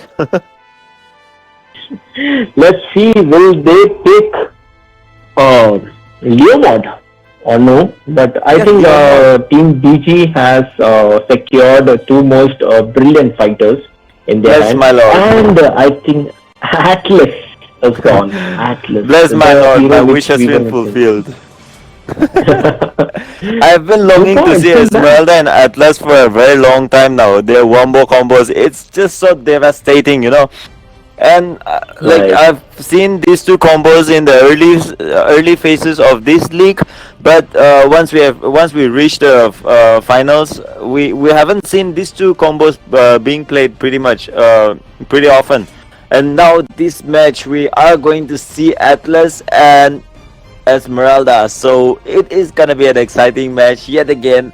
But on the other side, Team DG's draft is also not at all bad, because you have Claude, the one who can be unstoppable if you know how to control the stacks, how to maintain the stacks, Right. and also there you have Mm-hmm. Rizwan on Thamus, which is a very sustainable but yet very dangerous hero, as he has a lot of damage. But now look at that. Evil Esports going with the Xbox, and they are gonna go for the sustainability yet again. Is DG gonna lock in on the I Tigreal, do you think? what I am thinking is I think Mm-hmm. Evil has something very evilish in their minds by removing the Yeah, favorite right. trump card of Hanzo or Aldos at a right point. What do you feel? Mm-hmm. Hanzo or Aldos? Or you can see Hayabusa back? No, I don't think so. Hayabusa would be back. But I think Hanzo or Aldos could be the key. Oh, Carry is open, Carry, but Mr. Viv. Carry, right. Let's But see they if might, they are locking into carry or they might go for a hyper carry situation wherein yeah, they could they, really pull off the whole game with yeah, Natalia. that was what I was trying to Mm-hmm. say. There is a chance of Natalia right now, because the reason for you to pick Natalia right now is Kufra will always be in the bush waiting for you to engage, and if you have Natalia, you have your stealth mode. You can do the work of a scout. And if you look at Right, the picks of Team Evil Esports, there is no hero, no as such hero who can scout well. So Natalia will do the job of a scout and make sure that Kufra does not land his first kill. right. So Let's see that what is. happens. We have India's number 2 Kufra on DG side. Mhm. What do you think? Yeah, it is gonna be a very interesting match, because both the teams, I mean, Team Evil Esports have performed very well. But but leaving that aside, this is the fourth match, and perhaps the final match for the final match if DG loses. So this is the fourth match of the grand finals, where we have Team DG versus Team Evil Esports, and on Team DG side we have Temizer on Chao, Kurum with Angela, Fear on Kufra, Rizwan on Thamus, and Tetsuya on Claude. And on Evil side, we have Dogman who's been playing on Natalia. Damcha is on Xbox. Rook is on Kaza, Viv is on Esmeralda, and Neville is playing Atlas. It's pretty confusing. They have exchanged their roles, I would say, because Neville mostly use fighter as well as what do you say, mage support, and he's playing tank right now. And Rook, who is playing support right now. Let's see what happens. The composition of both the teams are perfect. We have Angela versus Atlas going on in the mid lane. On the top lane, there's Thamus getting ready for the fight against Natalia. On the bot lane, we have Xborg versus Chow, and the hyper carry situation is perfect for both the teams. As you can know, I think we could see an early engage. No, Kurim might not be in trouble, I would say, and Claude is just farming. So they need to farm fast. I think Evil is a little bit slow down on the farm, I say, rotation wise, because they are now going for the blue buff, wherein on the other side DG has already taken the blue buff and the red buff. Claude is just collecting the stacks right now. He can just get into any position wherein he could easily target anyone, but he needs to get his items first. Right? Look at the way Claude is very brave actually. Right, because he already has two buffs and he is pretty nice. The rotation is very fast when Claude is in your hands, right? And look at the way Thamizer is trying to burst down the shield of Damcha, which he might do. No, he didn't. And look at the way Claude is just pulling it off. Can Claude kill Damcha? Oh, Kufra already charging his first skill, and that connects. Oh no, didn't connect Xbox. But now Claude is already inside the turret perimeters. They are all inside. Chow is gonna do the tanking, and that is gonna be the first blood coming in for Team DG. What a good performance! What a good showcase of coordination among them. Both the tanks just went in, took the fragments of damage from the turrets, and made sure that their Claude is safe and got the kill. And that was the first kill for Team DG. This is why it's very, very important to ban Claude. Look at the way he's clearing the lanes and he's just farming here and there. The movement speed of Claude is very, very. He is like the god of hyper carry. So whenever you're playing hyper carry, guys, don't forget, pick Claude. Because if you're good at it, look at the way Rizwan is pulling it off. Angela actually saves him. Atlas, but Atlas is also low. Atlas is gonna go down. Wow, that was a good comeback by right. The Angela combo really was a very wonderful thing. And look at the way Kurin has locked down, and he might be in trouble. Dogman has. No, he might not be in trouble. Angela doing solo lane is pretty nice because I've seen those matches a lot. Wherein Angela the fear misses the RKO, and Claude can easily take the farm and just move on to any other places. And on the other hand, look at the way Claude just clears out the lane, and if you keep an eye on the farm, guys, Claude is the highest farming hero right now with 2.6k, and on the other hand, Viv is on the second position with 1.8k farm, and we could see an engagement soon which is going to happen, and Thamizer manages to break down.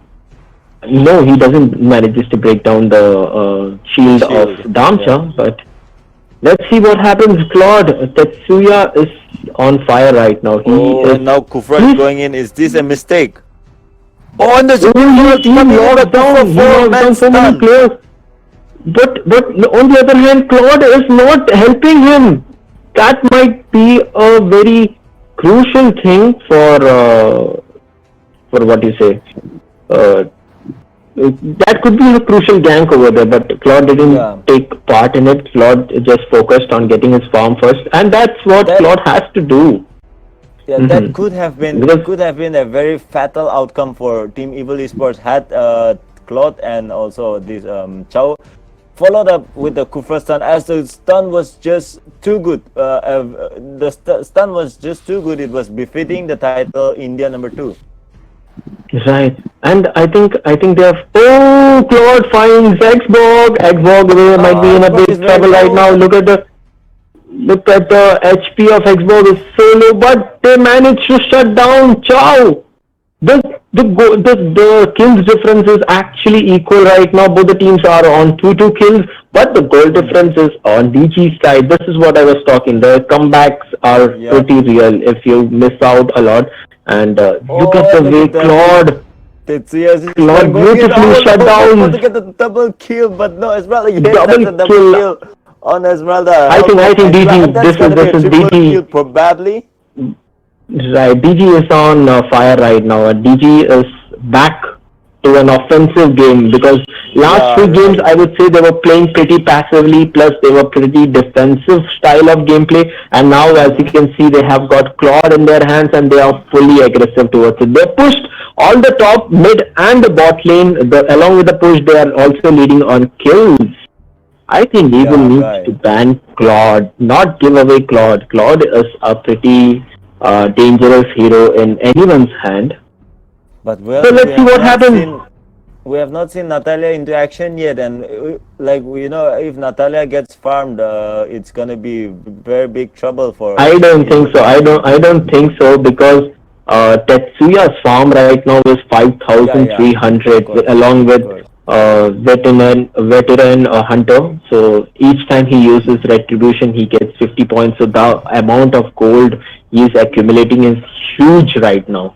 So he will just within 6 minutes he is farmed so much. It's going to be a GG game because he has already taken the second turtle as well. Now he just have to just move in from one place to another and just go through it. This is the same situation that was happening to DG in the previous 3 games. Look at that, Angela shuts down Xbox. That's what's the funny moment which was happening. And that's a double kill. But that is not gonna be enough. Unless it's gonna be down anyways. This is such an intense game which is happening, guys. So this is what the top teams are capable of. No matter how many times they pull it off, they can get back on their feet as soon as possible.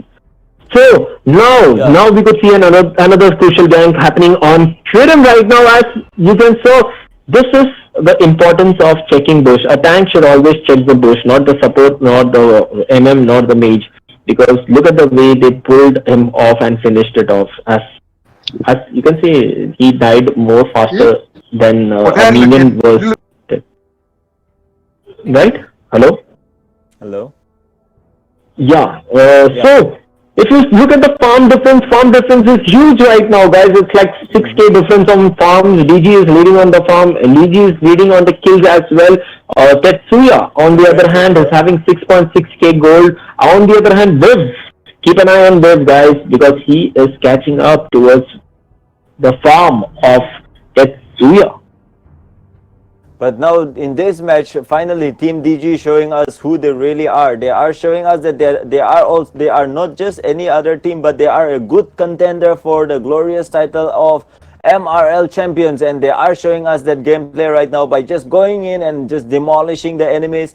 They are just killing, making sure making sure that they are killing the enemies. They are dominating against Evil Esports, and now Xbox looks like he is in danger, but Xbox already has his immortality.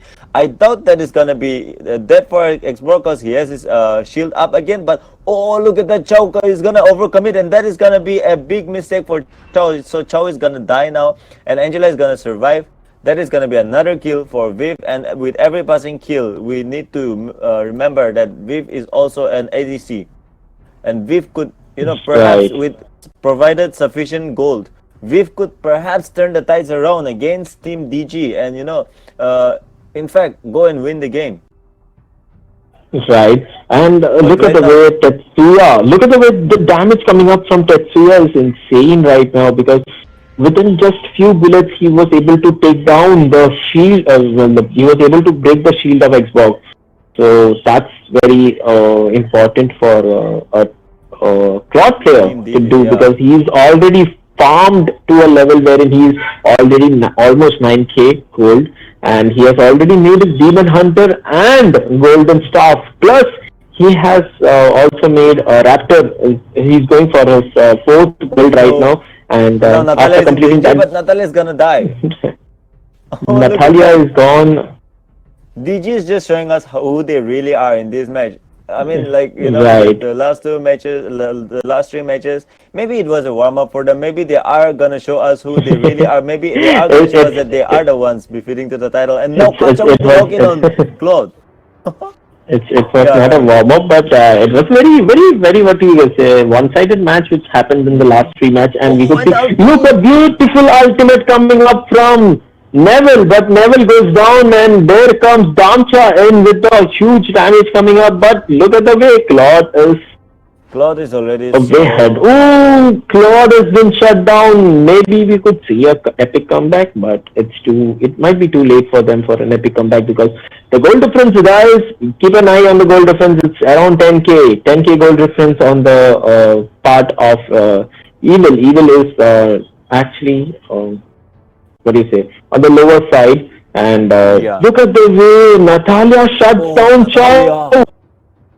This is okay. They have asked for a pause, so let's see what is happening. Natalia just shut down Claude. That is Natalia just just what I shut was down saying. Chow.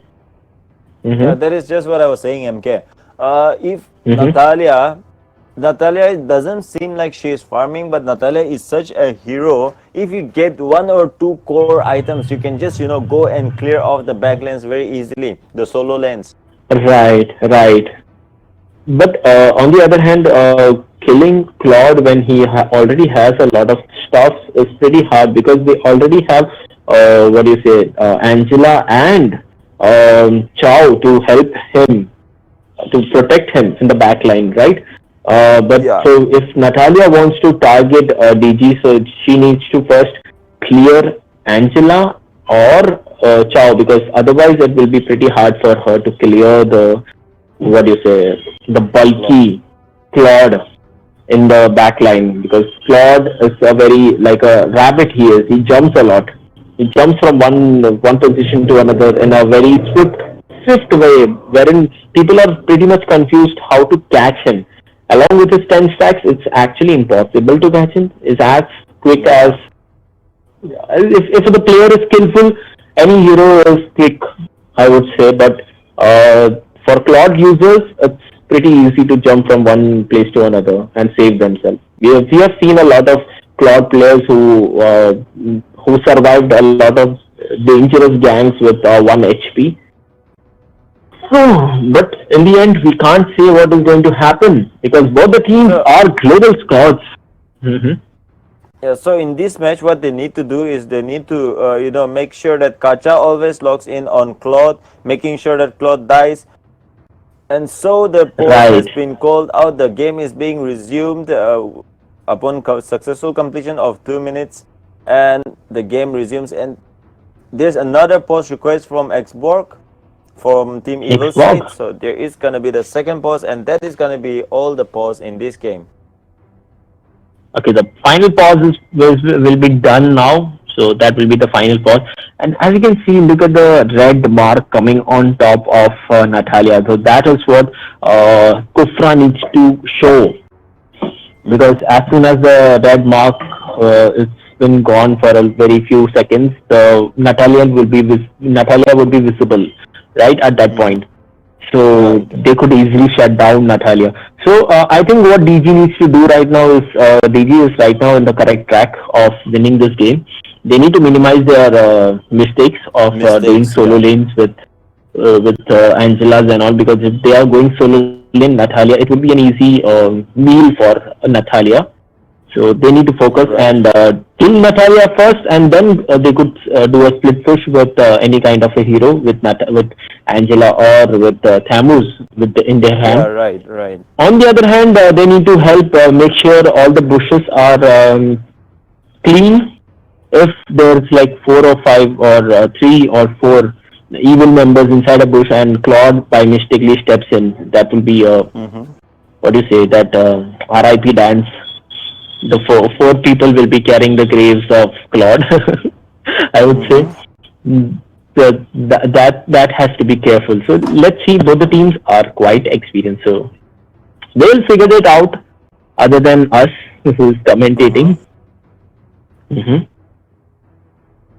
So what do you feel? will Evil has a chance to do comeback? I don't know what to say as of now, as both the teams are, like Team Evil Esports have performed very well in the past 3 matches, but right now in this match, Team DG seems to be dominating the game with the kills, with the turrets, and it's almost impossible to say if Team Evil Esports will have a comeback, but it is Mobile Legends after all. There could be comeback anytime. Right.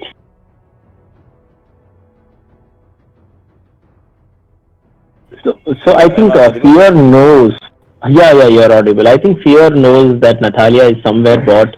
Natalia is going for the mid. I think so. She needs to farm as well because Natalia has already got two critical items.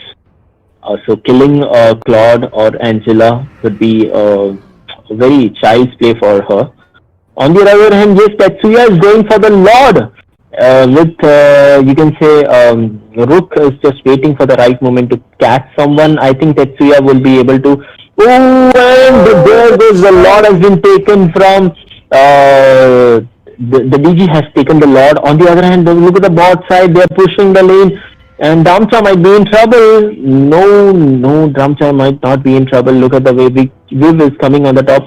Natalia is clearing the mid lane. The Atlas is gone down. On the top lane. A tank. Now in the bottom lane, they have already pushed the secondary and the top lane. Oh, look at that! They have already connected to the Nexus. Right, that's what I'm saying. They were the top side. And they might make a mistake right now because I think Fear is down. Fear is left. Fear is down, but yes, Tetsuya's immortality. Tetsuya's ultimate is Tetsuya is on fire right now. Look at the way he can easily kill anyone. And oh my God, look at the way Natalia got saved by just 1 HP.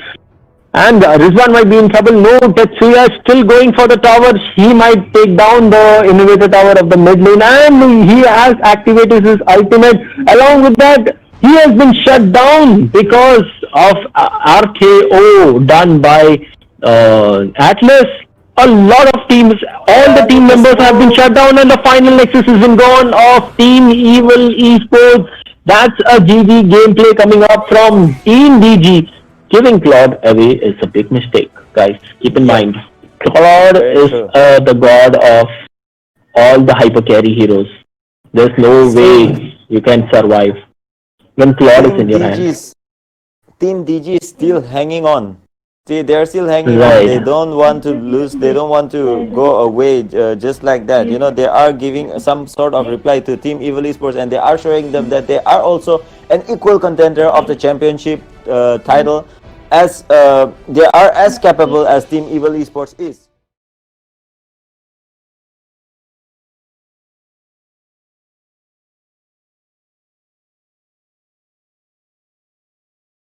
Still in they are still into the game, and for them to have a chance, for them to have a shot at the glorious title of being the champions of MRL. Meanwhile, on the other hand, Team Evil Esports have already won 3 rounds, and they have won it in a straight row. So for them, there is a bit of relaxation in the pressure, but nevertheless, they need to keep up their composure. They need to keep up their composition. They need to they need to be aware of their draft so that they don't they don't lose their opportunity at winning the big title. So for those who are wondering which is online tonight from Team DG, which is facing some technical issues, so he's not able to join us. But I think which is in the spectators area, so you guys can get in touch with him there. Make sure he is comfortable, and yeah, it's taking quite some time for the match to start. Am I very sorry? Yeah. Am I audible? Yeah, you are audible, yes. So, okay, was I muted for a very long time? No, yeah, quite some time. Okay, so let's start the match, I would say, but before starting, there's few things which I would like to discuss with the players. So as you guys know, this is going to be the final match for MRL. So the winner of this match, winner of the series. It's been a very long time. It's been like 2 months. So a lot of big teams, global reputed teams were there in the tournament. So after completing this tournament, it's not going to be the end of TIEP's tournament organization, because we are going to come up with another tournament, that is TIEP Presents Showdown, wherein it's not a league thing, it's just a knockout with 64 teams in it. There's still 2 or 3 openings, so guys who are watching, you guys can register up for the tournament also. It was a special request tournament up because a lot of teams were not selected in ISC, so we considered it and we bought in that tournament especially for the Indian community. So stay tuned with us for more and updating esports activities which will be going on in many platforms, not just Mobile Legends and PUBG and Free Fire, in COD, in any platforms, because TIP is not just about one game, one organization. It's a dream of a common people like you and me. We wanted to create an esports family in India and so on. We are moving forward. So I guess all the teams are ready. So we are moving forward for the 3rd game. Are you excited, guys? Fifth. Are you excited, Time? 5th gaming. Yeah, Okay. I am super excited to see this match because it's a very tense atmosphere right now for Team DG. Whereas on the other hand, Team Evil also needs to be aware because they don't want to lose their composure at this point of time where they have the upper hand. They don't want to lose their composure or else a little bit of miscalculation, a slight judgment error could prove fatal for them, and they might even lose the shot at glory. Whereas on the other side, Team DG is in a pressure scenario and they need to manage the pressure well. They need to make that pressure encourage them and not discourage them. That is what I think. That is what I feel. And so now the draft phase of the 5th match is underway, and we already see a Selena and a Claude ban from both the teams. Since we have seen Selena banned from Team Evil Esports tonight in all of the 5 matches, whereas on the other side, Team DG has banned Claude because Team Evil Esports have the first pick, and they are not gonna do the same mistake of giving away Uranus, so they have banned Uranus, and Team Evil has also banned Esmeralda for that. Now Tamas being the first pick of Team Evil Esports. Right. So the first pick is Thamus. What do you feel about this? This is the second time the Evil is prioritizing on Thamus as the first pick. So is there something going on with Thamus? Well, they've been executing their Thamus really well, and even on the other side, Team DG, Team DG, they have not won any matches that included Thamus, but yes, whenever there was Thamus, the games were hard for Team DG, for Team Evil Esports. So I guess getting Thamus early on is a very good decision by Team Evil Esports, as Thamus has the sustenance, the damage, and also the ability to push towers fast. Not the towers, but the minions fast because of his first skill. Whereas on the other side, Kyurem has gone for Farsa and Tamizer with a Chow. I am not quite sure about those 2 picks, but I'm not sure about them being the first picks. But yes, they have pretty much equal amount of damage. Like when you compare Chow and Farsa, and both of them combined, they have a big amount of damage coming in, and that could be fatal for Evil Esports. Now Evil Esports has Link, but to counter that, they have picked Kufra. So what do you think will be the first? Yeah, what do you think will be the first 3rd ban coming in from Team DG? Oh, it's Natalia. Natalia has been done. Natalia is been banned. Okay, Natalia is actually a horror for Farsa actually, because she could easily shut down Farsa without even knowing that she's been attacked. I think Viv is pretty good with Ling, so this is going to be a very tough match between Team DG, because I can see DG's lineup is quite nice now, because having Farsa, Chow, and what do you say, Kusra in their hand is pretty nice. So Jawhead is gone. as you can see, Rizwan is locked in Xbog as soon as he gets the chance because Xbog is a hero wherein a lot of heavy hero, I would say. Oh, Now I Angela wonder. has been preferred. Now I wonder why Kacha is still not picked. Cause there is Ling, there is Farsa on the other side. I mean, Farsa doesn't always go in, but yeah, the problem that Kacha can give you is very big. So I am not sure why they didn't pick Kacha, but right now Team DG is lacking in some ADC damage, and I think that is what they are gonna go for right now. Right. I think if they would have selected, oh, there comes a trump card. Here's Hanzo.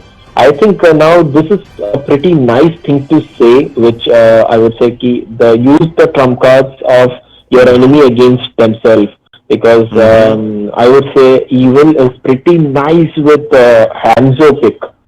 And now we could see the same similar thing happening over here. I think Right, right. this is a do or die situation for Team DG, but the final trump cards have been pulled off by Team DG. I think Hanzo is going to be the hyper carry, and it's been being played by Tetsuya.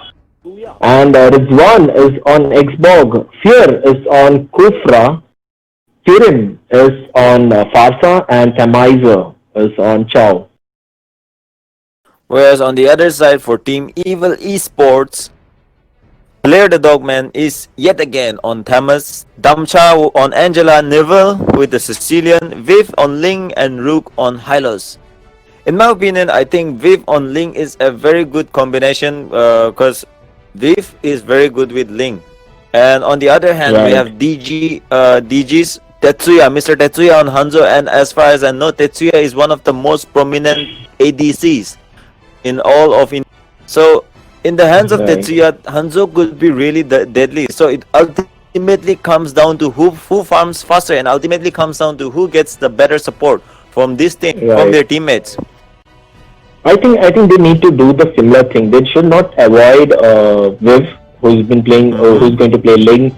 So if they Yeah. keep on avoiding Ling at a point, okay, so it's okay to get him buff, let him take this, let him that tag. If they don't gank him at the right time, it would create a nightmare for Team DG, because the similar thing happened in the Yeah. second game also, wherein they left what do you say, a link open, and link was easily and easily farming around everywhere.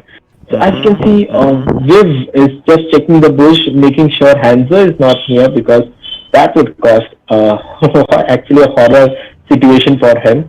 And on the other hand, Yeah. yes, Right. Tetsuya is taking down the red buff first, and he's also taking down the minions. I think he needs to he'll farm faster.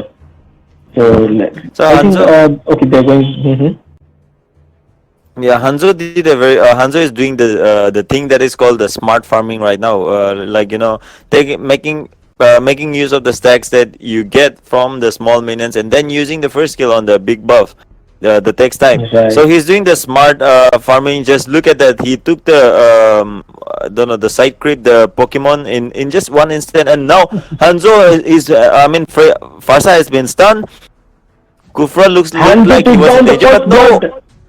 Hanzo already Hanzo has takes down level the 4, first and blood. I that is think Viv is in trouble right now. Viv is gone, and I think this is going to be the third kill of my Hanzo. Look at the way Neville is been look gone. at This is that. a comeback coming out from Team DG. Oh, and The another four kill on kills down Thamas. in just 1.3 minutes, 1.30 minutes or 40 seconds, I would say, and there's Yeah. already four kills down on Team DG. This is a very good comeback coming up from Team DG. I think they're pretty okay. Let's see, Tetsuya is going for a game. He's going for what do you say? Oh, look at the damage coming Halos. in on Hylos. Hylos is gonna go down just like that. Wow. No one really expected Team DG to be playing with Hanzo, because we have not seen Hanzo being used in the draft of Team DG. But look at the way the execution of the draft, the goal difference is around 2k now. The kill difference is 5 kills up for Team DG, and this is pretty much what I was talking about. Look, another kill is gone. The same drop. It's like using the same trump card against the same weapon Look at the of your follow-up. enemy has been used. Right. Now Look Angel at is the also gonna go down. Oh, and the beautiful dodge by Chow. It's a killing spree coming up for Farsa right now because Farsa has already got 3 kills and it's 7 kills up for Team DG and it's just barely 2 minutes 58 seconds. So yes, Yeah, I right. would say DG this is. Mhm. DG showing us what they really are. They were laid back in the first 3 matches, playing very safe. But suddenly they have got their mojo. They have got back into the game, and they are showing us what they are really made of. They are showing us that they are also an equal contender of the title as Evil Esports is. And with that, Hylos is also Hylos is gonna go down yet again, building up the kill difference to 0-8 and 0-8 deficit on the side of Evil Esports, and that is gonna be the a very big difference in the net worth for Team Evil Esports. And now Team Evil Esports is just look at that. They are going very aggressive in this match. They are not giving any chances for Evil Esports to. They are not giving any room. And now Hanzo is up with the ulti yet again. And look at that. He is gonna try and chase Sicilian, but no, he is gonna fall back because he doesn't have the souls, right? Blood souls. Right.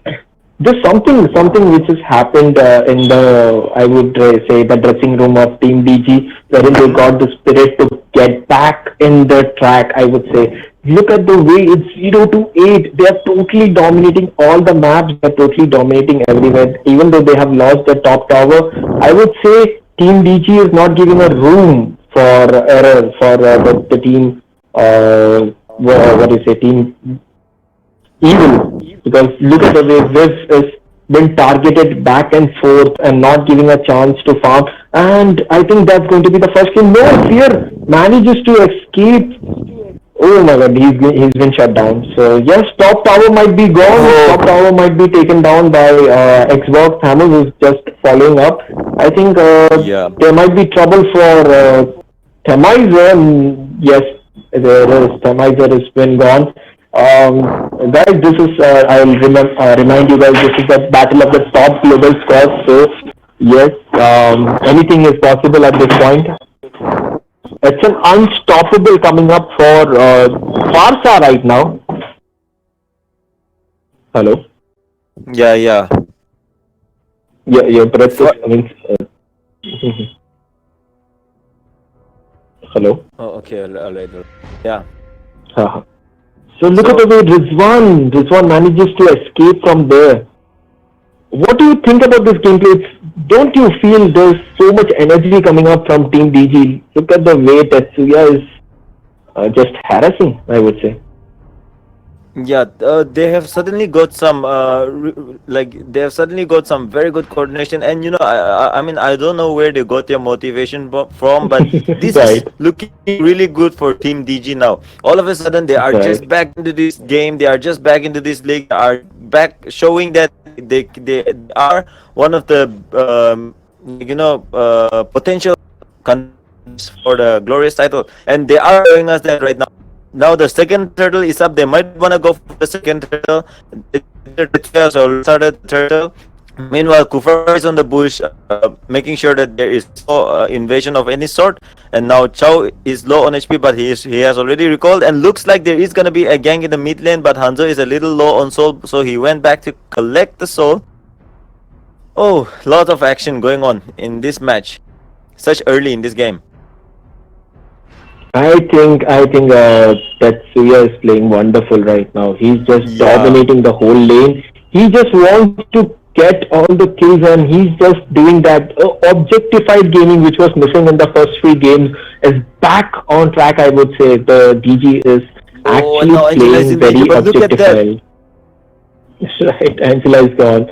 I think Evil needs to now set their composition perfectly because they are not in the right time. And look at the way Themizer comes in and Themizer shuts down Sicilian, and Viv tries to escape. There comes the RKO from Kufra.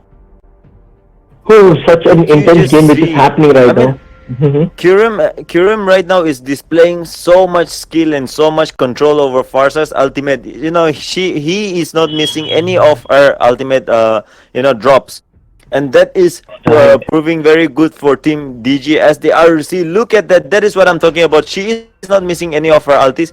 She is making sure that all of her ulti skills drops land successfully, and that's a beautiful stun by Kufra, and that is gonna secure the kill for Team DG over Ling, and Ling is gonna die, but Hanzo is gonna Hanzo looking to continue the gank, but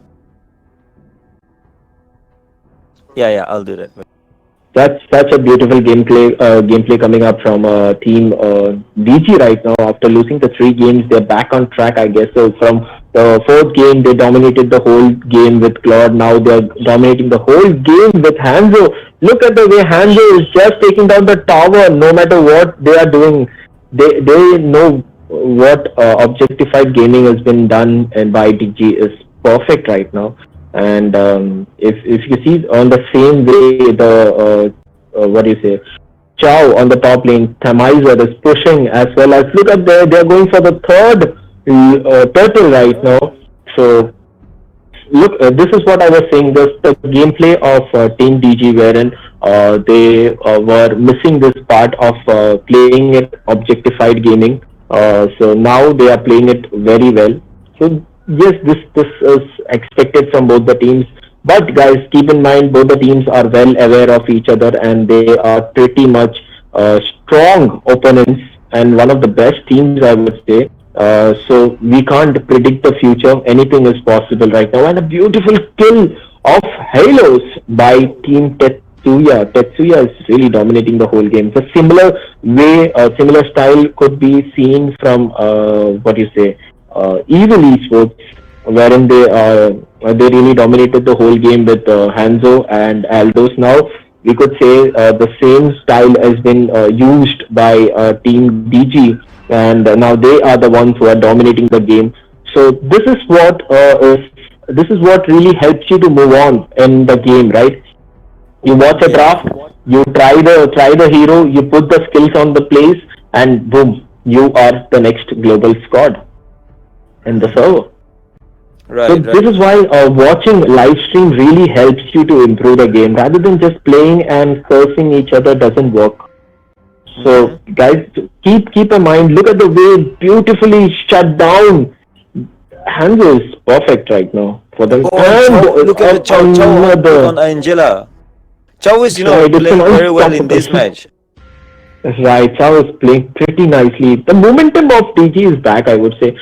Even needs to get back their rhythm. I would say the way they played the first 3 match, they were playing exceptionally well. I think after losing the 4th match, they lost a little bit of rhythm, and I think this is the similar thing which happened in the case of semi-finals, wherein team DG was facing Ryzen, and after losing 2 games, Team DG just wiped out the whole series by winning the 3 games back to back. So I hope we'll see a lot of entertainment over here, guys. Stay tuned.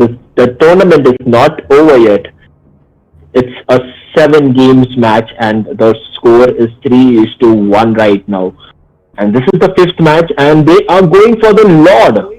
And I would say Halos is such an early Lord, but Halos might be in a big trouble. Look at the way he is in trouble, actually. Yeah, he is so much outnumbered right now. Look at the Farsa is... Yeah. He's playing 1:5 right now, but look at the damage coming up from Neville. This might be a game-changing match for... This might be a game-changing gank, but Hanzo needs to get back. His body has been calm.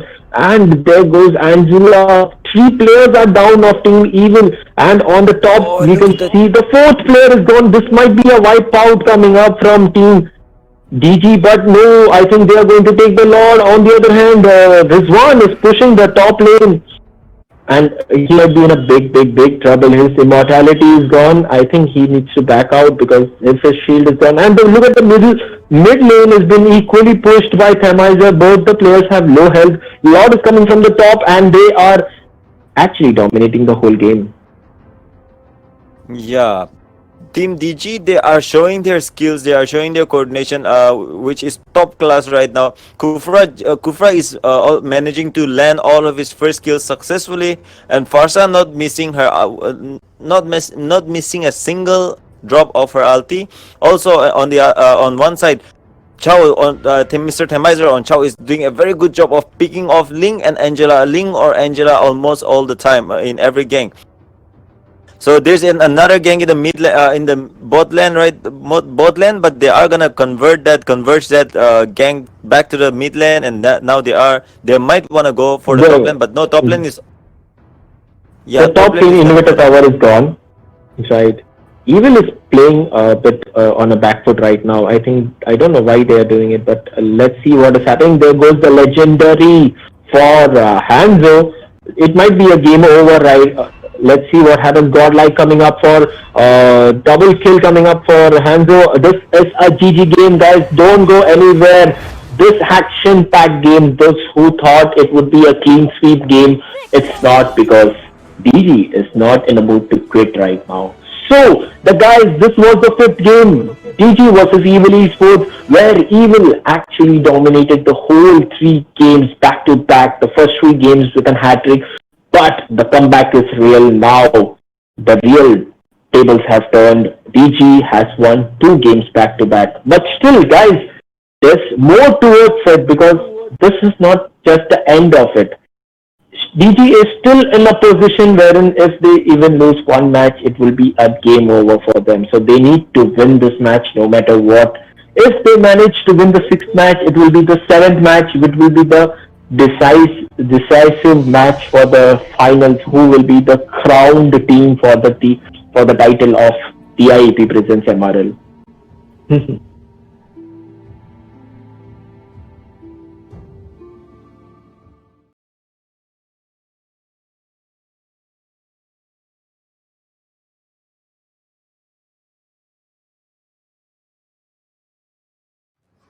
Ladies and Hello, gentlemen, guys. oh, sorry, you please go ahead, go ahead. No. You No, don't no, go on. please do it. Hello, guys. Here's MK Kingsmen, and along with me, my friend Sniper would be there to cast the sixth game of the MRL Season 1 finale.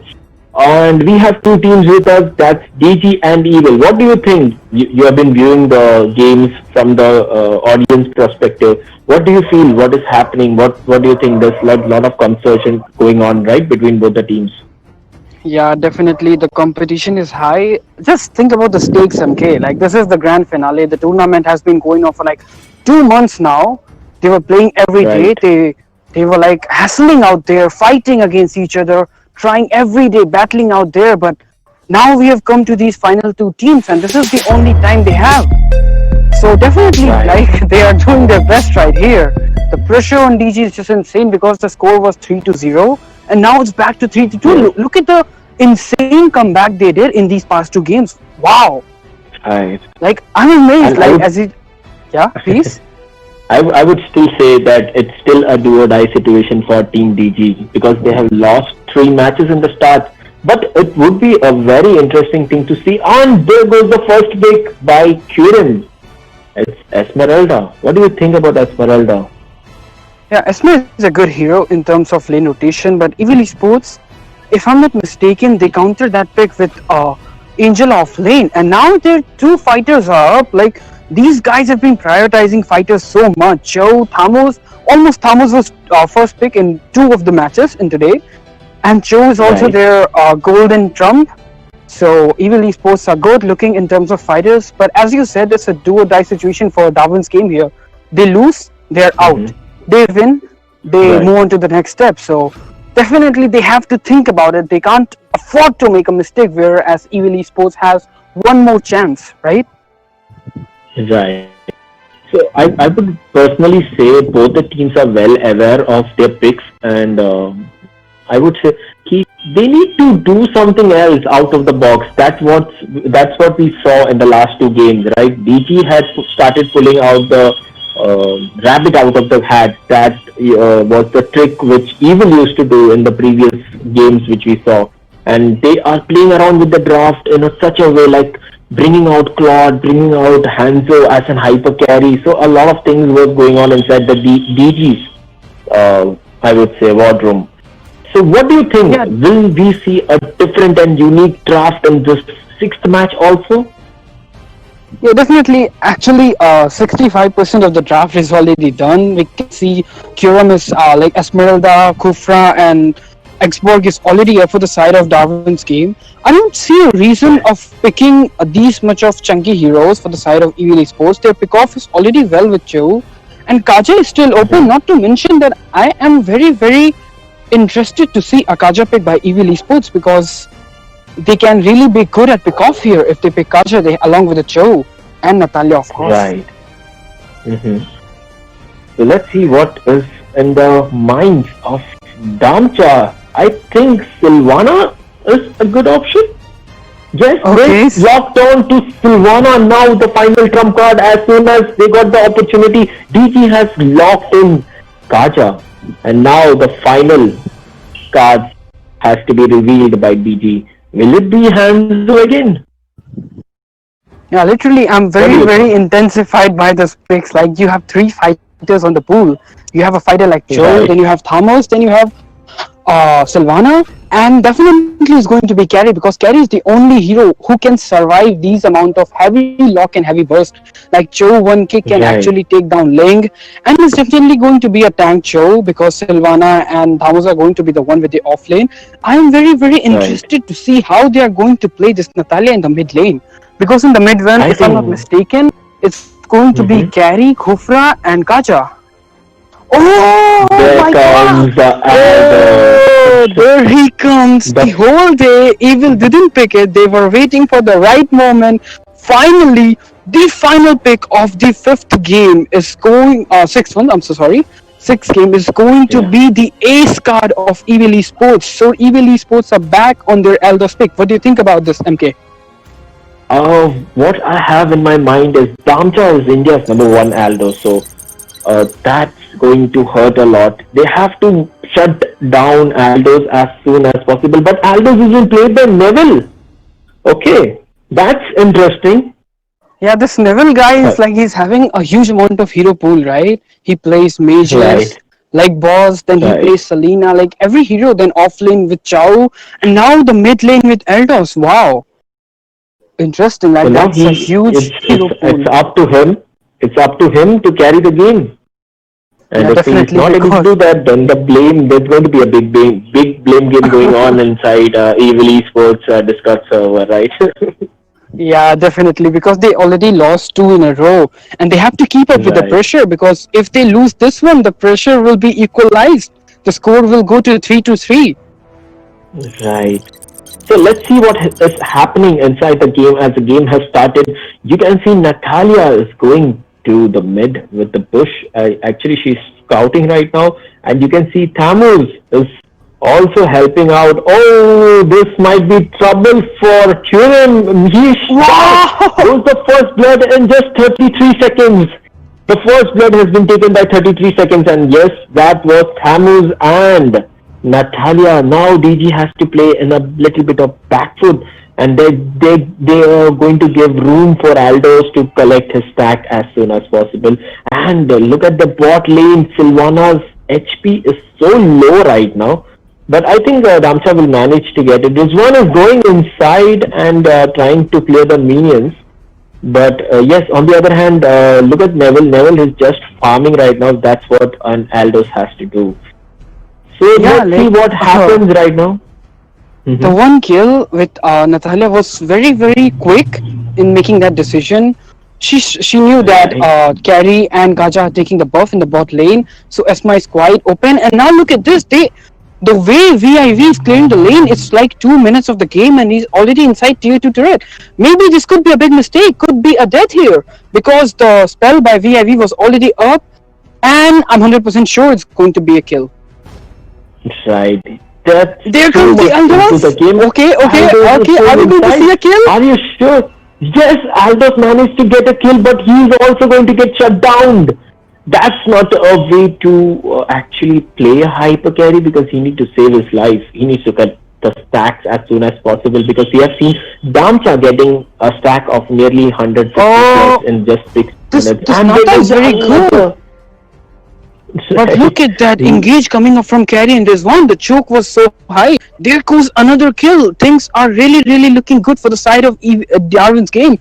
Because if you know MK, then this Eldos is a late game hero. And there is not going to be enough chance for him if he'll keep on dying like this. The mistake he made Right. in the top lane, it's going to cost you. And look at Natalia, could be a kill here of Rizwan. And there is an execute, and he's dead. Wow, what a quick rotation. Must appreciate Mr. Dadub man here. Wow. I would say if it goes up to 20 minutes, it's the game is in the hands of Evil, because they already have two very strong late game heroes. That's Natalia and Aldous, which are really hard to lock, because as soon as Aldous gets farmed or Natalia gets farmed, it's a one-shot kill for both the heroes, right? And the only person who can save them is like Kaja and Kaja, right? Other heroes are actually not that good at picking up. And look at the way top is being dominated by Kuram and Viv. On the other hand, we could see a shutdown of Chow and another shutdown coming up soon of Tamus. Double kill for carry, and that's not a good sign for Team Evil esports. Actually, Yeah, it's 5-3, which is happening right now. look at the farm difference Tetsuya made here. He's on 3k, whereas the highest farm for the side of Evil Esports is going to be VIV. He's just around 2k, and game is looking very, very good for the terms of Darwin's game. But in the overall goal, there's just 2k goal lead, and there is a Natalia. So you know that in late game, it's going to be hard for Tetsuya to survive there, because there is Eldos, there is Natalia, there is Cho, and he's on Petrify. But look at this, could be another kill, and definitely Carry is on a mega kill streak now. This is looking very, very good for the side of Evil Darwin's game, and bad for the side of Evil Esports. This is such an interesting game, I would say. Such an intense game also. Look at the way they are rotating towards it. I think Aldous needs a good amount of farm in this, because if you compare the farms, Tetsuya is sitting on 4k farm right now. On the other hand, Evil, what do you say, Aldous is just 2.3k, but yes, Aldous majorly damage depends upon the stacks. So we couldn't say anything. So DG needs to finish off this game as soon as possible, because what do you say? Look at the top lane. Could be a kill on Damcha, but this gang can turn. Rizwan can die because Natalia is there. He is going to die deep, but Kaja is there to save the day. Themizer on Kaja. In the meantime, MK in the bot lane, Thamus is actually choking Esmeralda a lot in the lane, and I guess she's low on mana, so this is going to be the engage coming up from Thamus, a 1v1 situation, and he's going to back out. Few of the gameplays of DG was actually passive. I'm pretty interested to see how they turned around the gameplay of theirs. Like, oh my god, look at them, the middle, it's an unstoppable coming up for carry, and the carry has been locked in by Damcha, and there goes double kill from carry, and it's been shut down. Carry has been shut down by Aldous right now, and it's looking like a turn of the events. Evil Esports are looking good in the gank, but the flicker was up for Rizwan, and once again the gank is changing. The Darwin's game is winning once again, but there goes the kill on Joy, and it's going to be a complete wipe out coming up from the side of Evil Esports. This is definitely going to be a turtle column K. What do you think? Is this the moment Evil Esports were waiting for? Yes, I would say really this is the moment actually they were waiting for. They were waiting for the right time, because they already had so many late games that they were actually playing a little bit of back foot when in terms of ganking. So now they are back on track. It's already 6 minutes up. Aldous is a little bit formed, I would say, and other than that, Natalia is playing very good.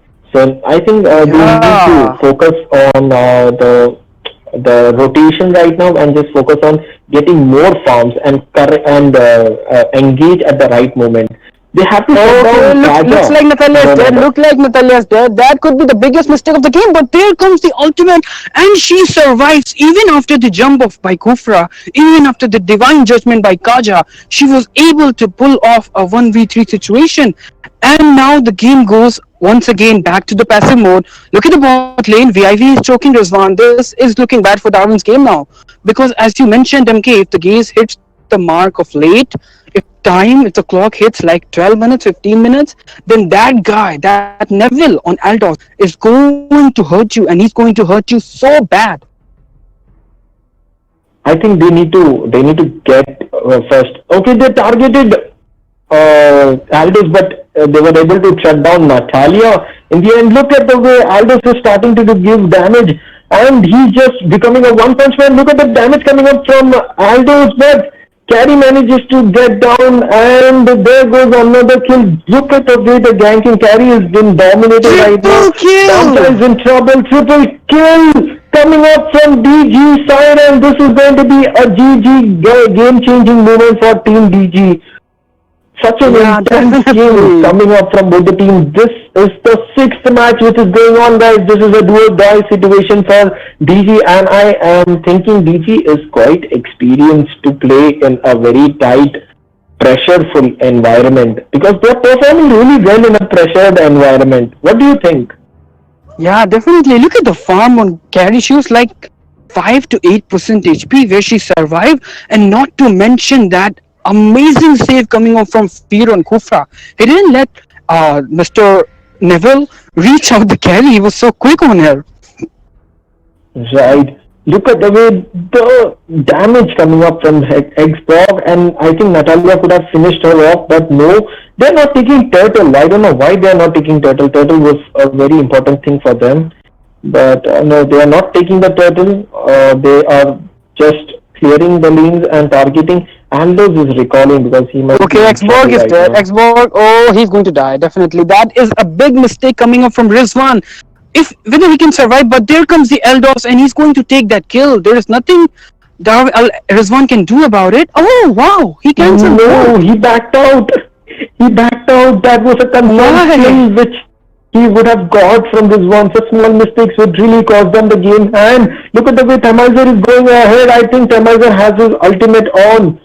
But now they are playing passively. They know, Kaja knows that, okay, Natalia is somewhere near. Okay, they're now taking the Lord. And I think the Lord is already 50% now, and this could be a game-changing moment. I'm not sure how Evil Esports are going to defend the Lord, because if you can see, they don't have any range attacker. All of them are melee. And along with the Lord, Darwin's game ended up with a kill on Joe, and the Flicker Divine Judgment was up, and Kaja, Mr. One Punch Man is going to die for sure. There comes the Winter Trenchant for Carry, and Carry, can she survive? Yeah, definitely. Good game, good game. What do you think, MK? So it's going to be, it looks like we are going to have another match after this one. Yeah, I think so. I think it's going to be the seventh match. Both the teams are utilizing all the matches which was organized for them. And this is going to be a GG game from DG side, but we can't, it's not over yet till the Nexus has been broken. So anything is possible. The goal difference is not that high, but still it's around 7k difference. And yes, the gameplay of Team DG has totally been changed, and it's like the sun and moon coming up at the same time, right? They were like passive for the first 3 games. Now they are fully on an aggressive mode. And now look at the way the aggressiveness of DG has gone to a moment wherein they have pushed all the 2 games in their hand, and if they win this game, it will be the last and the final decisive moment coming up from Team DG. And be a mistake coming up from the side of Mr. VIV here. He extended too much. Because there is a Kaja in the enemy, you can't afford to make mistakes, right? He had the Divine Judgment. You go a little bit far, you're going to get picked off. But the Lord is already done by Evil Esports, but this looks like game over right here, because Carry is locking the turret, and there comes the ultimate on Carry. She is going to say, wow! This guy, this Kufra is just too good in safeguarding the carry, but there comes the One Punch Man, and the damage! Wow! Is he going to get 3 kills here? But I guess he's going to die. What do you think, MK? Oh, oh, oh, No, he oh, might oh! get it. He might Oh, get he's it. dead! He might, and he gets it, and he's dead also at the same moment. That's Yeah, that's a very interesting thing. And look at the way. I think this one is also going to die. What do you say? Kufra is yeah, also going fear, to die. fear. Yeah. Oh, look at Yeah, this! but What? Why? Oh, we thought that it would be much better to just defend the game rather than engaging unnecessarily. And look at this, Kufra uh, is charging. Is he going to die? But I guess it will be a bad situation if they will try to gank without carry out there. Because look at the right. farm on that. He's on 12k, whereas Aldos is just 8.5k. So they have to make sure to utilize their farm, keep up the pace, wait for the next lord, and just simply take the lord and end the match. They are actually playing on the back foot, but making a mistake would really cost them the whole tournament. The tournament, he actually dominated the tournament till now, and losing at this point is very, what do you say, very sad factor for them. So I think they have to minimize the mistake and wait for the right time to start and engage.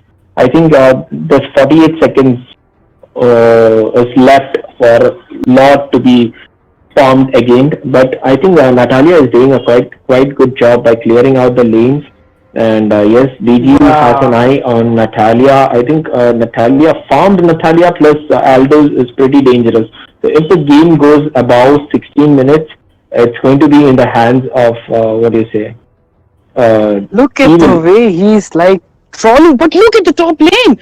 Okay, as they say, carry was in the bot lane. There comes the gank call from Darwin's game, but the Kaja with the Divine Judgment is going to get Eldos, and this looks like game over right here. MK double kill on carry. The minions are up in the bot lane. You can end the game. You can take the Lord.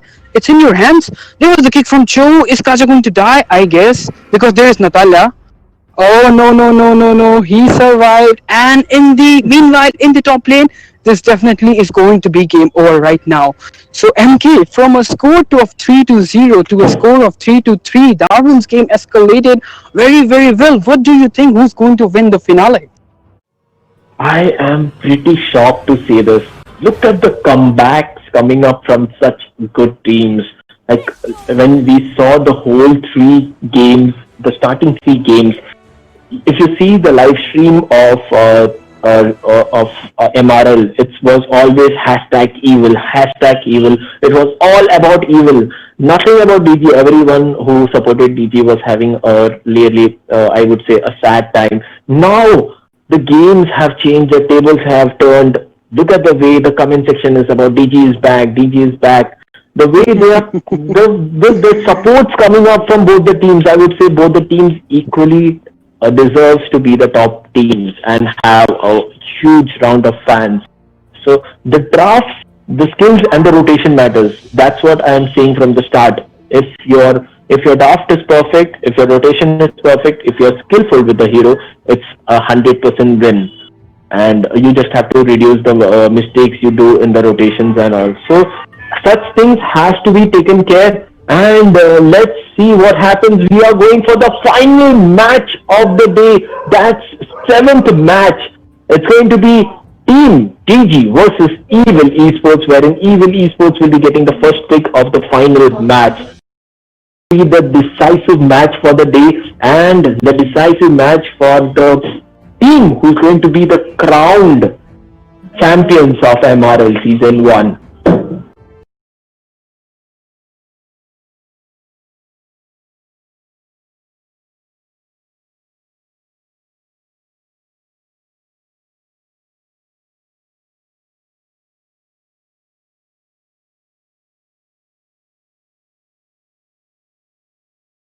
Hello, and welcome back to Mobile Legends Rio League Grand Finals. Tonight we're gonna be having our final game.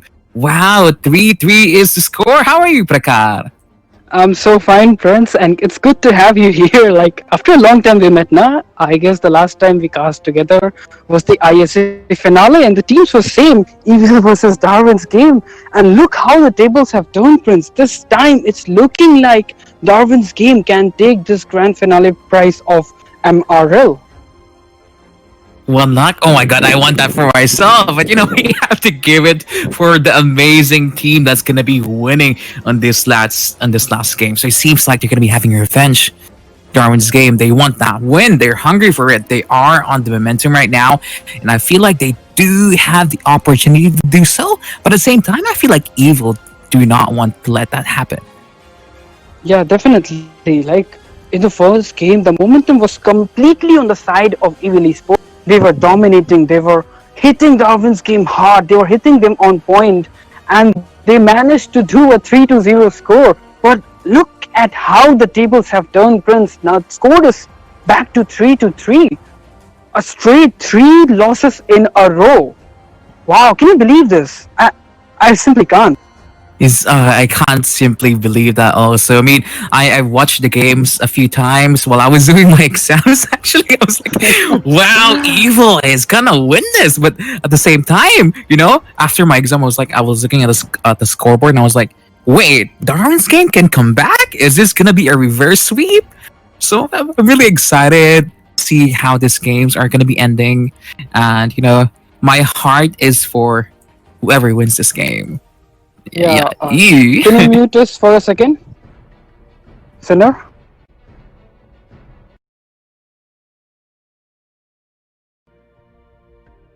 The MRL. Darwin's game Thanks for having me. best It's of been a 7 while. series. The finale of the series, including the finale of the whole MRL itself. Are you excited, my bro? Yeah, I kind of did not expect that Ryzen is not going to be here in the finals, but this is really, really the best teams in the Indians region right now. I feel like they've been battling it out every single time in every single tournament, don't you think? Yeah, definitely. Like, actually, these guys met each other in the semi-finals of the MRL itself. They were the upper bracket team, Darwin's game and Evil Esports. And at that time, actually, Evil Esports were able to win. It was a best of 5 series. And this looks like Darwin's game have done their homework very well this time, because things are really looking good for them right now. They are in the momentum. They started the game with a bad start. Lost 3 in a row. That might sounds like a bit stressful, but the comeback they made was just GG. Yes, indeed. Because, sometimes it doesn't matter how bad you start. It doesn't matter how good you start. Anyway, what matters is the result. And, whoever wins this game will take it all. I mean, if you do get that prize pool, what are you going to do with it if that was you, Sniper?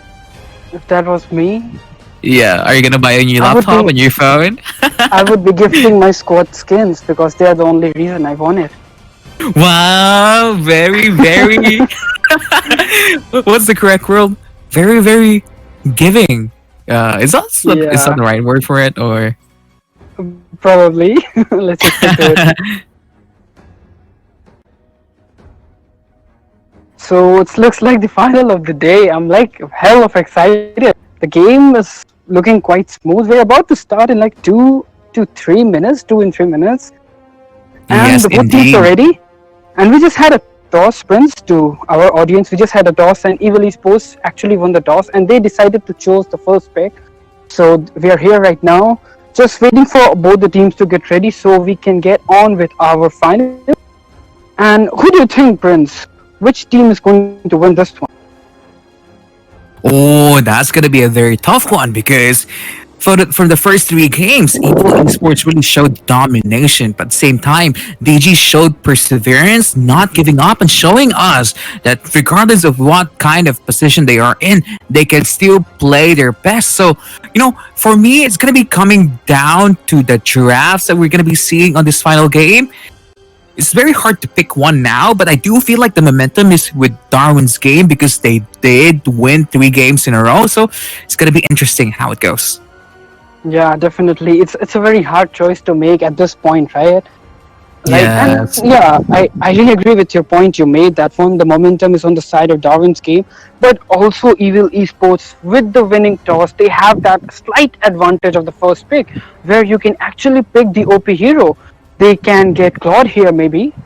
Who knows? But Mhm. I guess Claude is going to get banned for sure. Yeah, 100% ban. I mean, we've seen time and time again that champion is just so hard to catch. Even though you take the Kaya, the Chow, the Kufra, everyone that you can to stop that hero, sometimes it's just it's just too much to handle if the Claude is just that good. And not to mention the change in meta, friends. The jungle emblem on Claude with that 50 gold extra talent on The retribution, retribution. that movement speed. He's so fast, he's so precise, he farms fast. Wow, all in one combo. And look at this, we're back in the game. This is it, my boys. We're gonna be crowning the victors of the Mobile Legends Real League after this game. So the first ban here, I expect a Claude. It seems like it's a big Kaya. Ooh. Kaya getting the first ban for the side of Darwin's game. It's definitely going to be Claude and Uranus because we have seen Damcha on Uranus and that guy really blows me up. Insane, right? But as you can the see top- here, yeah, the Yeah, pick of please, yours go are ahead. being banned, the Kaya, the Chow. So for now, maybe we are going to be expecting a Uranus ban, just like what Sniper has said a while ago. Ling, it's going to be Ling. Selena! Wow! For the first time, actually, Prince, in these past 6 games, this is the first match where Selena is kept open by Evil Esports. She was getting banned again and again and again, and the first time they left her wide open, they actually picked her in their first pick. Yes, indeed. I mean, Selena is one of those heroes that is so annoying early game, but at the same time, she kind of falls off late game. I'm okay with the Darwin's game pick here with the Tamos and Esmeralda. Very, very strong fighters, but I do feel like Ling is still open for either of the team to take right now. I guess it should be a Ling pick right now because, like, Joe and Kaja with the pick of heroes getting banned, this is the golden opportunity. You should go for it. Like, okay. Mhm. So there comes the counter for Thamus and Esmeralda both. The only marksman who's good against them, other than Bruno. Yes, indeed. I mean, Carrie just smells literally anyone with that passive that she has anyway. So for Darwin's game here, I am expecting maybe a Link pick here. If not, a marksman or a tank. But it's gonna be really up to them. I guess it should definitely be a Link pick because Selena See, I told you a tank pick this time. a tank. Yeah, you guessed it Yeah. correctly. It's going to be a tank. Mhm. So what do you think? This is going to be a Link ban coming up from Evil Esports. I guess it would be perfect opportunity for them. Wow. I mean, Jod being banned is okay. I mean, he's one of those fighters that is kind of being played like a Kaya. He has that pick-off potential with an unstoppable force and injector. So for now, Evil here can ban the Link, but it seems like Darwin's game is not looking to pick that champion at all this time. Yeah, definitely. They have left right. Oh, wow. Okay, so this is looking quite different this time. Darwin's game actually picked Hanzo against the Link of Evil Esports, and they were able to manage out that draft. And this time, Evil actually banned up Hanzo. Oh, There comes the Sicilian biggest count. Yeah, like he's a very good hero, right? I'm playing as a support. I don't need items to deal damage. I'm going to just use my stack, my passive to deal damage. In the late game, the damage is so huge that it actually crunches out carry in seconds. Mm-hmm. Yeah, he's one of those mages that scales kind of like not exponentially, but like infinitely. But there you go, a final pick Ling here for the side of Darwin's game. And then at the same time, Evil is prepared for the Link pick here because they do lock in the Sylvana. But now is the question here, Sniper. Evil or Darwin's game? Which draft do you prefer? Yeah, definitely Darwin's game this time with the of course, like, I'm not even a single person confused about the draft this time. With the Akai on the pool, there is a carry on retribution. It's not going to be hard for Akai to pin her up. Then there is Ling, then there is the damage dealer. That guy Sicilian in late game, he's like the brother of Eldos on just low HP, of course. Yeah, it's That's gonna one be high a range. monster. It's like one. I forgot. I don't know what that is called, but one boom boom is like, oh, ouch. Like after Yeah. 10 minutes, won't get so much positive. But I can see why you like the Darwin's game draft here. But at the same time, I do feel like the draft of Evil here has the potential to snowball if they do manage to land those abyssal arrows with the Selena. They can make stuff happen because they do have two long range heroes in their arsenal. That's the carry and the Selena. Now, here we are in the game, my dude. Yeah, definitely. As you were saying, there's a chance for Evil Esports. Like the early game simply goes for them with the pick of Selena and Kufra on their arsenal. If she manages to hit like 2 or 3 arrows in the early game, then the support coming up from Kufra and the execution from carry is definitely going to hurt them. Yeah, yes, indeed. But as you can see here, Kufa is just fighting alone here with Cillian in the middle lane, while Carrie is able to secure the red buff and this little wonder right here together with the Selena soon. Oh, there Oh. comes the first stun of the game itself. Tamaisen looking into trouble, but he's going to survive. The Purify was up. The first stun of the game, he actually manages to connect that one. Wow. Yeah, that is something. I mean, it delayed the farm of Darwin's game here a little bit because, you know, it forces the Miser to go back. I mean, Selena went back also, but at the same time, as you can see, they are already a little bit behind because the carry is able to secure two of those Pokemon there in the middle lane. Yeah, the Pokemon were both secured by Evil Esports here. And this game is looking very, very early advantageous for Evil Esports because they're applying pressure. Thomas is Yes, playing indeed. backdoor. Just Esmeralda is the only guy in Darwin's game who's actually dominating her lane. Rest all are looking very, very passive this time. Yeah, at the same Oh, time, I do look at feel like this. Evil. Yikes! Oh, nah. He can see it, right? Nah. You can see it, right? Yeah. Yeah, the Miser had vision on the Kufra there already because the moment that the link flied, it showed the Kufra, if I'm not mistaken. Not so sure about that, but I do feel like Evil needs to force out kills this time because their draft is kind of running a little bit in a timer here because there's a lot of, gonna be hard damaging heroes from the side of Darwin's game in the late game stages. So I do feel like they should abuse what they have for this early game. Yeah, Selena needs to launch. Oh wow, that was quick, but unfortunately there won't be enough follow up. And this could be a mistake coming up from Fear, but the jump was there, and once again Carry dives in. The stun was not even close. Lol. Yeah, yes, indeed. But there we go. Free engage coming from Darwin's game here, not hitting anyone. I feel like both of our teams are just playing it a little bit on the safer side this time.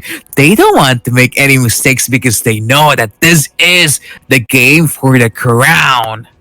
Yeah, and for the current moment, the game is actually looking good for the side of Evil Esports with a 600 goal lead. But as you were saying, Prince, the late the game goes, the hard it's going to be for Evil Esports to win it because look at the perfect arrow there with the Kufra and the Purify was up once again. Wow. He survives again. Yeah. Oh, he almost got hit there. Yikes. Yeah, definitely. I guess it's going to be turtle call for Evil Esports now, as they know that they have to do something in early game. And this Akai is actually rushing a bit. Like, even before a gangs, he's losing his 30% HP, and definitely going to be a good opportunity for Evil Esports to take the turtle. And as we were saying, they're right on the track. Yeah, and that is something because he's delaying the farm. Oh, Hurricane Dine is being committed here, but actually the turtle goes here for the carry. Carry abusing this veteran 100 passive here with the jungle emblem. Ooh, they're forcing it. They're looking for kills here. Tim Miser is going to be the first blood of this game. Wow, that was a biggest mistake coming up from Darwin's game. Actually, They want more. both Kufra and Damcha were actually missed their ultimates. They want more. And wow, look at this, another kill. Why are you serving free kills? What happened with your momentum, Darwin's game? This is not going to work out at all. One mistake, the game is gone. They have a carry, and that carry is farmed. Yeah, yes, indeed. Because, I feel like there was a perfect opportunity for them to run out from that team fight because the only reason that person died anyway was because he stayed there for no reason. I mean, Kira might be in trouble now here because the Selena, the Kufra, and the carry is here. Yeah, definitely. Actually, Darwin's game are not focusing on the farm. As we were expecting, Brent, they have that late game advantage because of that Sicilian pick, but they are trying to just outrank here. There's no need of it. You should just secure all the crabs, secure all the jungles, make sure you can defend the lane. That's all you have to do. Why are you trying to make early useless ganks? Yeah, like I feel like what Darwin's game needs to do here, instead of fighting the gangs of evil esports, maybe they just look to gank out the Oh, experts. another stun. But this time the pin was successful in carry, and I guess this is going to be a shutdown for VIV right here. And this could be a game-changing moment. Double Yes, kill he's up like for the double kill up for Ling here. Could be a triple kill. He dives in. The flicker was up, but he should retreat now, I guess. Yeah. Yeah, we're just one team fight. Darwin's game showed the rest of the MRL community that they are still in this game. They can still win, boys and girls. Yeah, this is what I was talking about, Prince. The retribution on carry is actually not a very good spell. But in order to use that jungle emblem, you have to make sure that you have retribution on her. And Akai pin was so perfect that there was no way of escaping it. Yeah, and this is one of the caveats of using the veteran hunter spell, because you're forced not to take flicker or purify for your battle spell, so it's kind of easier for you to be targeted. But at the same time, finally the lane has the space that he needed to farm a little bit more, and this might be the perfect sign for Darwin's game to get back in this game. This But could couldn't- be a big mistake from Kyurem, but what was VIV doing there? He actually was not trying to take any gang, but the Ling is down. He doesn't have enough mana. And there comes Sakai, could be a mistake. And Darwin's game are looking very good with the kill on carry. They are now having a kill lead. Wow, Prince. What are your thoughts about it? They just turn it around. Darwin's game are not here to play. They are here to slay, it seems like. Even though there were a big push behind at the start of the game, they do realize that now we have the damage, we have the lane items that we need. I have my endless battle not here anymore, so I'm just gonna attack your carry no matter what. Yeah, definitely. And now it looks like Tamcha is going to be choked out in the top lane, but it ends up with just a couple of stacks for Themizer here. Yes, indeed. So Evil Esports has requested for a pause, and we are going to provide them with a 2 minutes pause. So what do you think, Prince? What about the game? I feel like it's gonna be increasingly harder for Evil Esports to win. I did say that they do have the early game potential here, but just on how Tetsuya is playing with that link, able to target Viv every single time with that Tempest of Blades. I feel like I feel sad for Viv because he cannot flicker out, he cannot purify out. The only salvation that she can have is once she buys that Wind of Nature that denies the damage of the Ling. So it's gonna be Yeah. interesting how Rook is gonna be protecting that carry, because Sylvana is never there in the team fight, so they don't have that lockdown for that Ling yet. Yeah, and actually I haven't seen a good amount of lock from Sylvana herself. The only ultimate I saw was in the top lane, and she actually missed it. But in the end, it's all about pressure, right? It's the pressure talking, so we can't make statements right now. What do you think, Prince? The goal lead is quite neutral. The kill lead is on the side of Darwin's game. So But the momentum Including the is on draft. Darwin's game. yeah. So what about the draft? Who do you think? Which team is going to win the late game? For me personally, I do feel like the late game, it's definitely going to be going for Darwin's game if it does go in that way, because they do have that the Miser going to be hitting very, very far from the back, and they do have the Ling that can target down this carry because the carry has retribution. No escaping with it. Yeah. very- Retribution. I mean, the Akai just needs to lock her down basically. She cannot do anything because who's gonna be stopping the Akai there? Kufra? That's hard to do. Yeah, and Joe talks about, so we are back in the game live once again for our grand finales, and it's actually looking good for the side of Darwin's game here.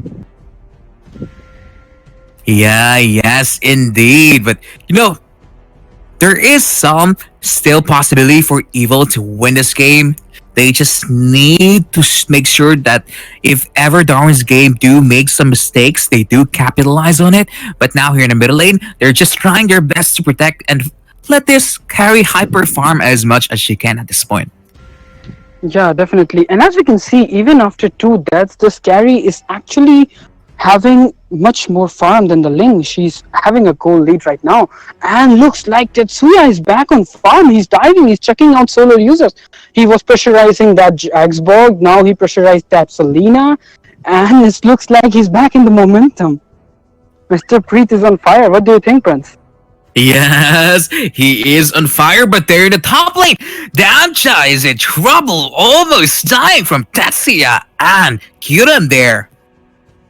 Okay, there comes the stones connect directly to the lane. The archive pin was so perfect, but this looks like a big mistake for the side of Darwin's game. That stun was just so perfect, it ends up giving carry 2 kills if I'm not mistaken, but the Purify was up. Wow.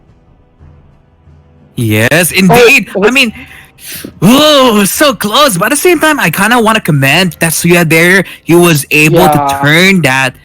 Oh, he's going for it. He is looking for more kills. Tempest of Days is killing the carry here. That's one. But he's shut down, unfortunately. Yeah, but in the meantime, Darwin's game actually almost lost two turrets in the mid one, and now I guess in the bot one too.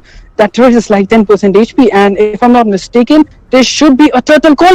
Look at the mistake coming up from Xborg. The last insanity was a huge mistake. Is he going to He's gonna survive? die. His one is going to get the kill. He's gonna die 100%. Oh, no. Oh, that was the biggest mistake you can do. Removing your the armor Frag on armor. Xborg against Thanos. Yeah, Frag armor. Thank you. Yeah, And it's- like yikes! I mean, at the top lane there, I do feel like maybe the carry overstayed that team fight a little bit. Maybe should have just taken an objective, clear out the minion waves and push out the lanes. Because right now, you don't want the enemy to be applying pressure to you. You want to be the one applying pressure.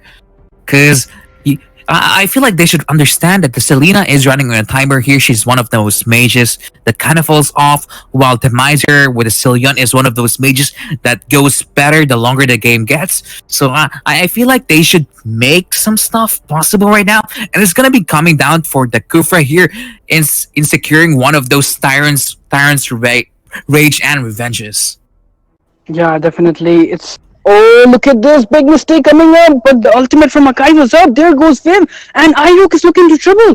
Damcha was up, and this looks like game-defining moment because, wow. Okay, double kill up for Ling. This is looking like it, Prince, because the Lord is up, and Darwin's game are going for it. Yes, indeed. Yikes. This is the Ling of Doom. Last pick here. But I'm not sure why Tetsuya is not attacking it. He wants kills. He wants to end this game with a bang. But at the same time, he almost died in the process. Ling, what are you doing? You almost gave away that Lord.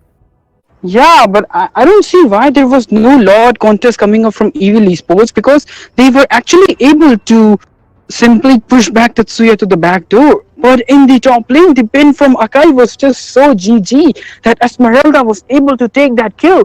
And with the Lord marching in the bot lane, this looks like hardcore time for Evil Esports here. Yes, indeed. The Lord is marching down for looking for the victory of Darwin's game here. I feel like Evil Esports can defend this. They do have the X-Borg with Blair here that can clear the waves out a little bit, but at the same time, the damage of Darwin's game is continuously increasing time and time again here. Look Yeah, at the damage that. on Themizer. I guess Slowly just hurting. after he's going to make that lollipop bill with the truncheon and the clock of destiny, and after the completion of these items, I guess he's going to hurt Evil Esports pretty badly. It's gonna be an insane amount of damage here. But at the same time, look at this. Tetsuya probably in a trouble here. As you can see, the Lord is actually cleared by the side of Evil here really, really cleanly. So they didn't really lose that much when it comes to, objectives here. Actually, they lost nothing. Yeah, just one turret in the top lane, and the damage in the mid one too. Like that turret is almost gone, I guess. Yeah, that's not too bad. That was a very good hold for them, actually. Yeah, definitely. With the momentum Darwin's game was having, I thought it's going to be some inhibitor. Neville! Oh, Neville's look at dead! Tetsuya! Look at Tetsuya! Nah, he was actually trying to take that kill. Wow. I was talking about this, Prince, in the draft itself, that if you're banning pick-off heroes like Kaja and Joe, then why are you going with carry? Why don't you simply pick Ling? I feel like they were teasing Darwin's game, saying, go pick that link. Go show off that link, Tetsuya. We're gonna kill it. But at the same time, just like while you were talking in draft, pick-off heroes are banned. They don't really have that good of a counter for the link. Maybe it should have just been banned so they would have an easier time here. But maybe Evil Esports wants a challenge here. Yeah, and the challenge thing Might you're cost him talking the about. victory. Yeah, definitely. It's a finale, right? It's a final of the series. Why are you accepting challenges at this point of the match? Look at how Yes, fat that indeed. Thamus is. Look at how fat that Ling is. And not to mention the damage coming off from that Sicilian. Look at that. Oh, Neville is almost dead. Wow. Yikes. Yikes. Very yikes. Oh I just my god. when The when way that he's thingy hits hurting you, ouch! Yeah, definitely. It's just like with your girlfriend, never right. Nah, we shouldn't go there, friends. Yeah, people have some people get offended. And this looks like the game of Darwin's game. They just have to wait for the Lord, I guess. I don't see there anything Evil Esports can do other than just a perfect stun on Ling, which is going to be really, really impossible at this point of the game, I guess. It's very, very hard to do that, but sometimes miracles do happen. Yeah, there is a huge chance of miracle. And that damage coming off him, Sicilian, is increasing by each of his hit. And Carry is not getting a single buff, not even the red one, not to mention. And the Lord is about to spawn in just 15 seconds. There comes a stun, but he has purified. You shouldn't die for it. Yeah, they just, no pressure, Neville. You just have to stun someone that is flying across the map. Okay, so here comes the Lord call from Darwin's game.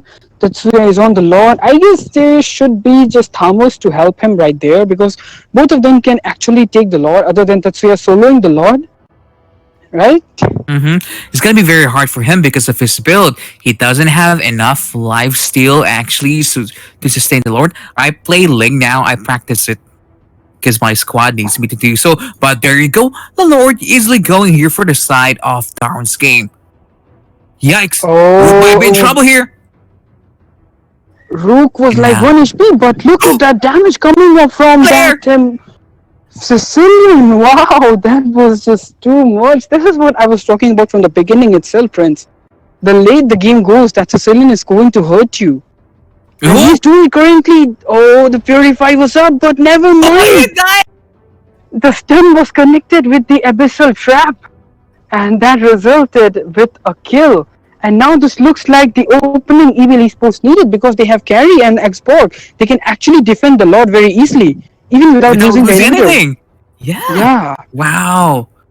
But Akai, fear. Wanna invoke fear. Look, that Lord is just gone in an instant here. Oh, this is not looking good. This is not looking good without Sicilian. Why are you choking again? You should retreat right now. There comes Tetsuya. His eyes on He carry doesn't have buff, though. VIV. But I He guess. doesn't have buff. Yeah. Engaged. Wow, look at this. They're simply throwing the game. He With doesn't the have death of buff. with the death of Sicilian, why would Akai use his ultimate on Xborg? Knowing that Xborg is the hero which can simply immune the ultimate of Akai after the removal of Ferraga armor. Yeah, I just feel like the tensions are high now this time. And Because look at this, Brent. There is no wind Yes. of nature on Carry. Ankari? Yeah. Yikes. He has like 2 defensive and physical ones. And look at this, could be a kill. And definitely going to be the gameplay by Akai, which is too good here. And look at this. He's trying to take carry down too, but nah, he'll just back it up. The carry has so Oh. many defense items actually, but at the same time, he's gonna be very vulnerable for this Sicilian that is hurting like a Yeah. truck right now. Yeah, this is what actually I was expecting. You should go with Athena, right? Sicilian can actually kill you from far behind. And look at the damage coming up from Ling. And I guess it's going to be the death of VIV2. The pin from Akai was so good, but never mind. And See, this is look at it. that. Yeah. Yikes. Sylvana This looks against the world. Can she defend? This might be the winning play of Darwin's game. Wow. And with a wipeout of Evil Esports, Team Darwin's game actually able to pull off a 4-in-a-row victory, which was actually never done by Evil Esports itself. In all the previous tournaments, the score never went to 4-0 streak. These guys have met each other for like like 15 to 20 matches now, I guess. And we have our finalists, the league which was been going on for like 2 months. Yes, amazing performance from Darwin's game here. I do feel like I feel like Evil Esports made the game a little bit harder for themselves. They should have just banned the link, or even they could have just picked the link for themselves. I mean, they have the player for it, right? Yeah, this is what I was talking about. Like, even in the draft itself, I said with the Cho and Kaja ban, you should go with Ling. Even after the first pick, Ling was left wide open. But they opted with Carry. This doesn't even make sense. Yes, indeed. I mean, Look Carrie at the is damage on strong. Sicilian. Oh my god, look at Yes. that damage, Prince. Insane, right? 45%. Yeah, 1,20,000. My support hero. So Prince, like for like 2 months, this league was being going on. For 2 months, 20 teams fought against each other. There were viewers, the audience, which are the soul of like every sort of esport event. These are the guys which gives us that spirit to continue. I really respect all the viewers who are watching us right now, all the teams who joined, all the teams who participated.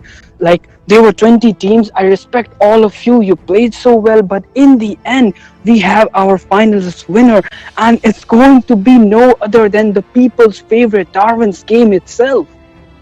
Wow. Yes, we're gonna be having our grand champion for Mobile Legends Rio League Darwin's game. GGWP! Let's give them a big, amazing round of applause. I mean, pulling out a 4-0 reverse sweep, that's almost impossible to do, but they did, they did make it happen, so congratulations for them. Yeah, the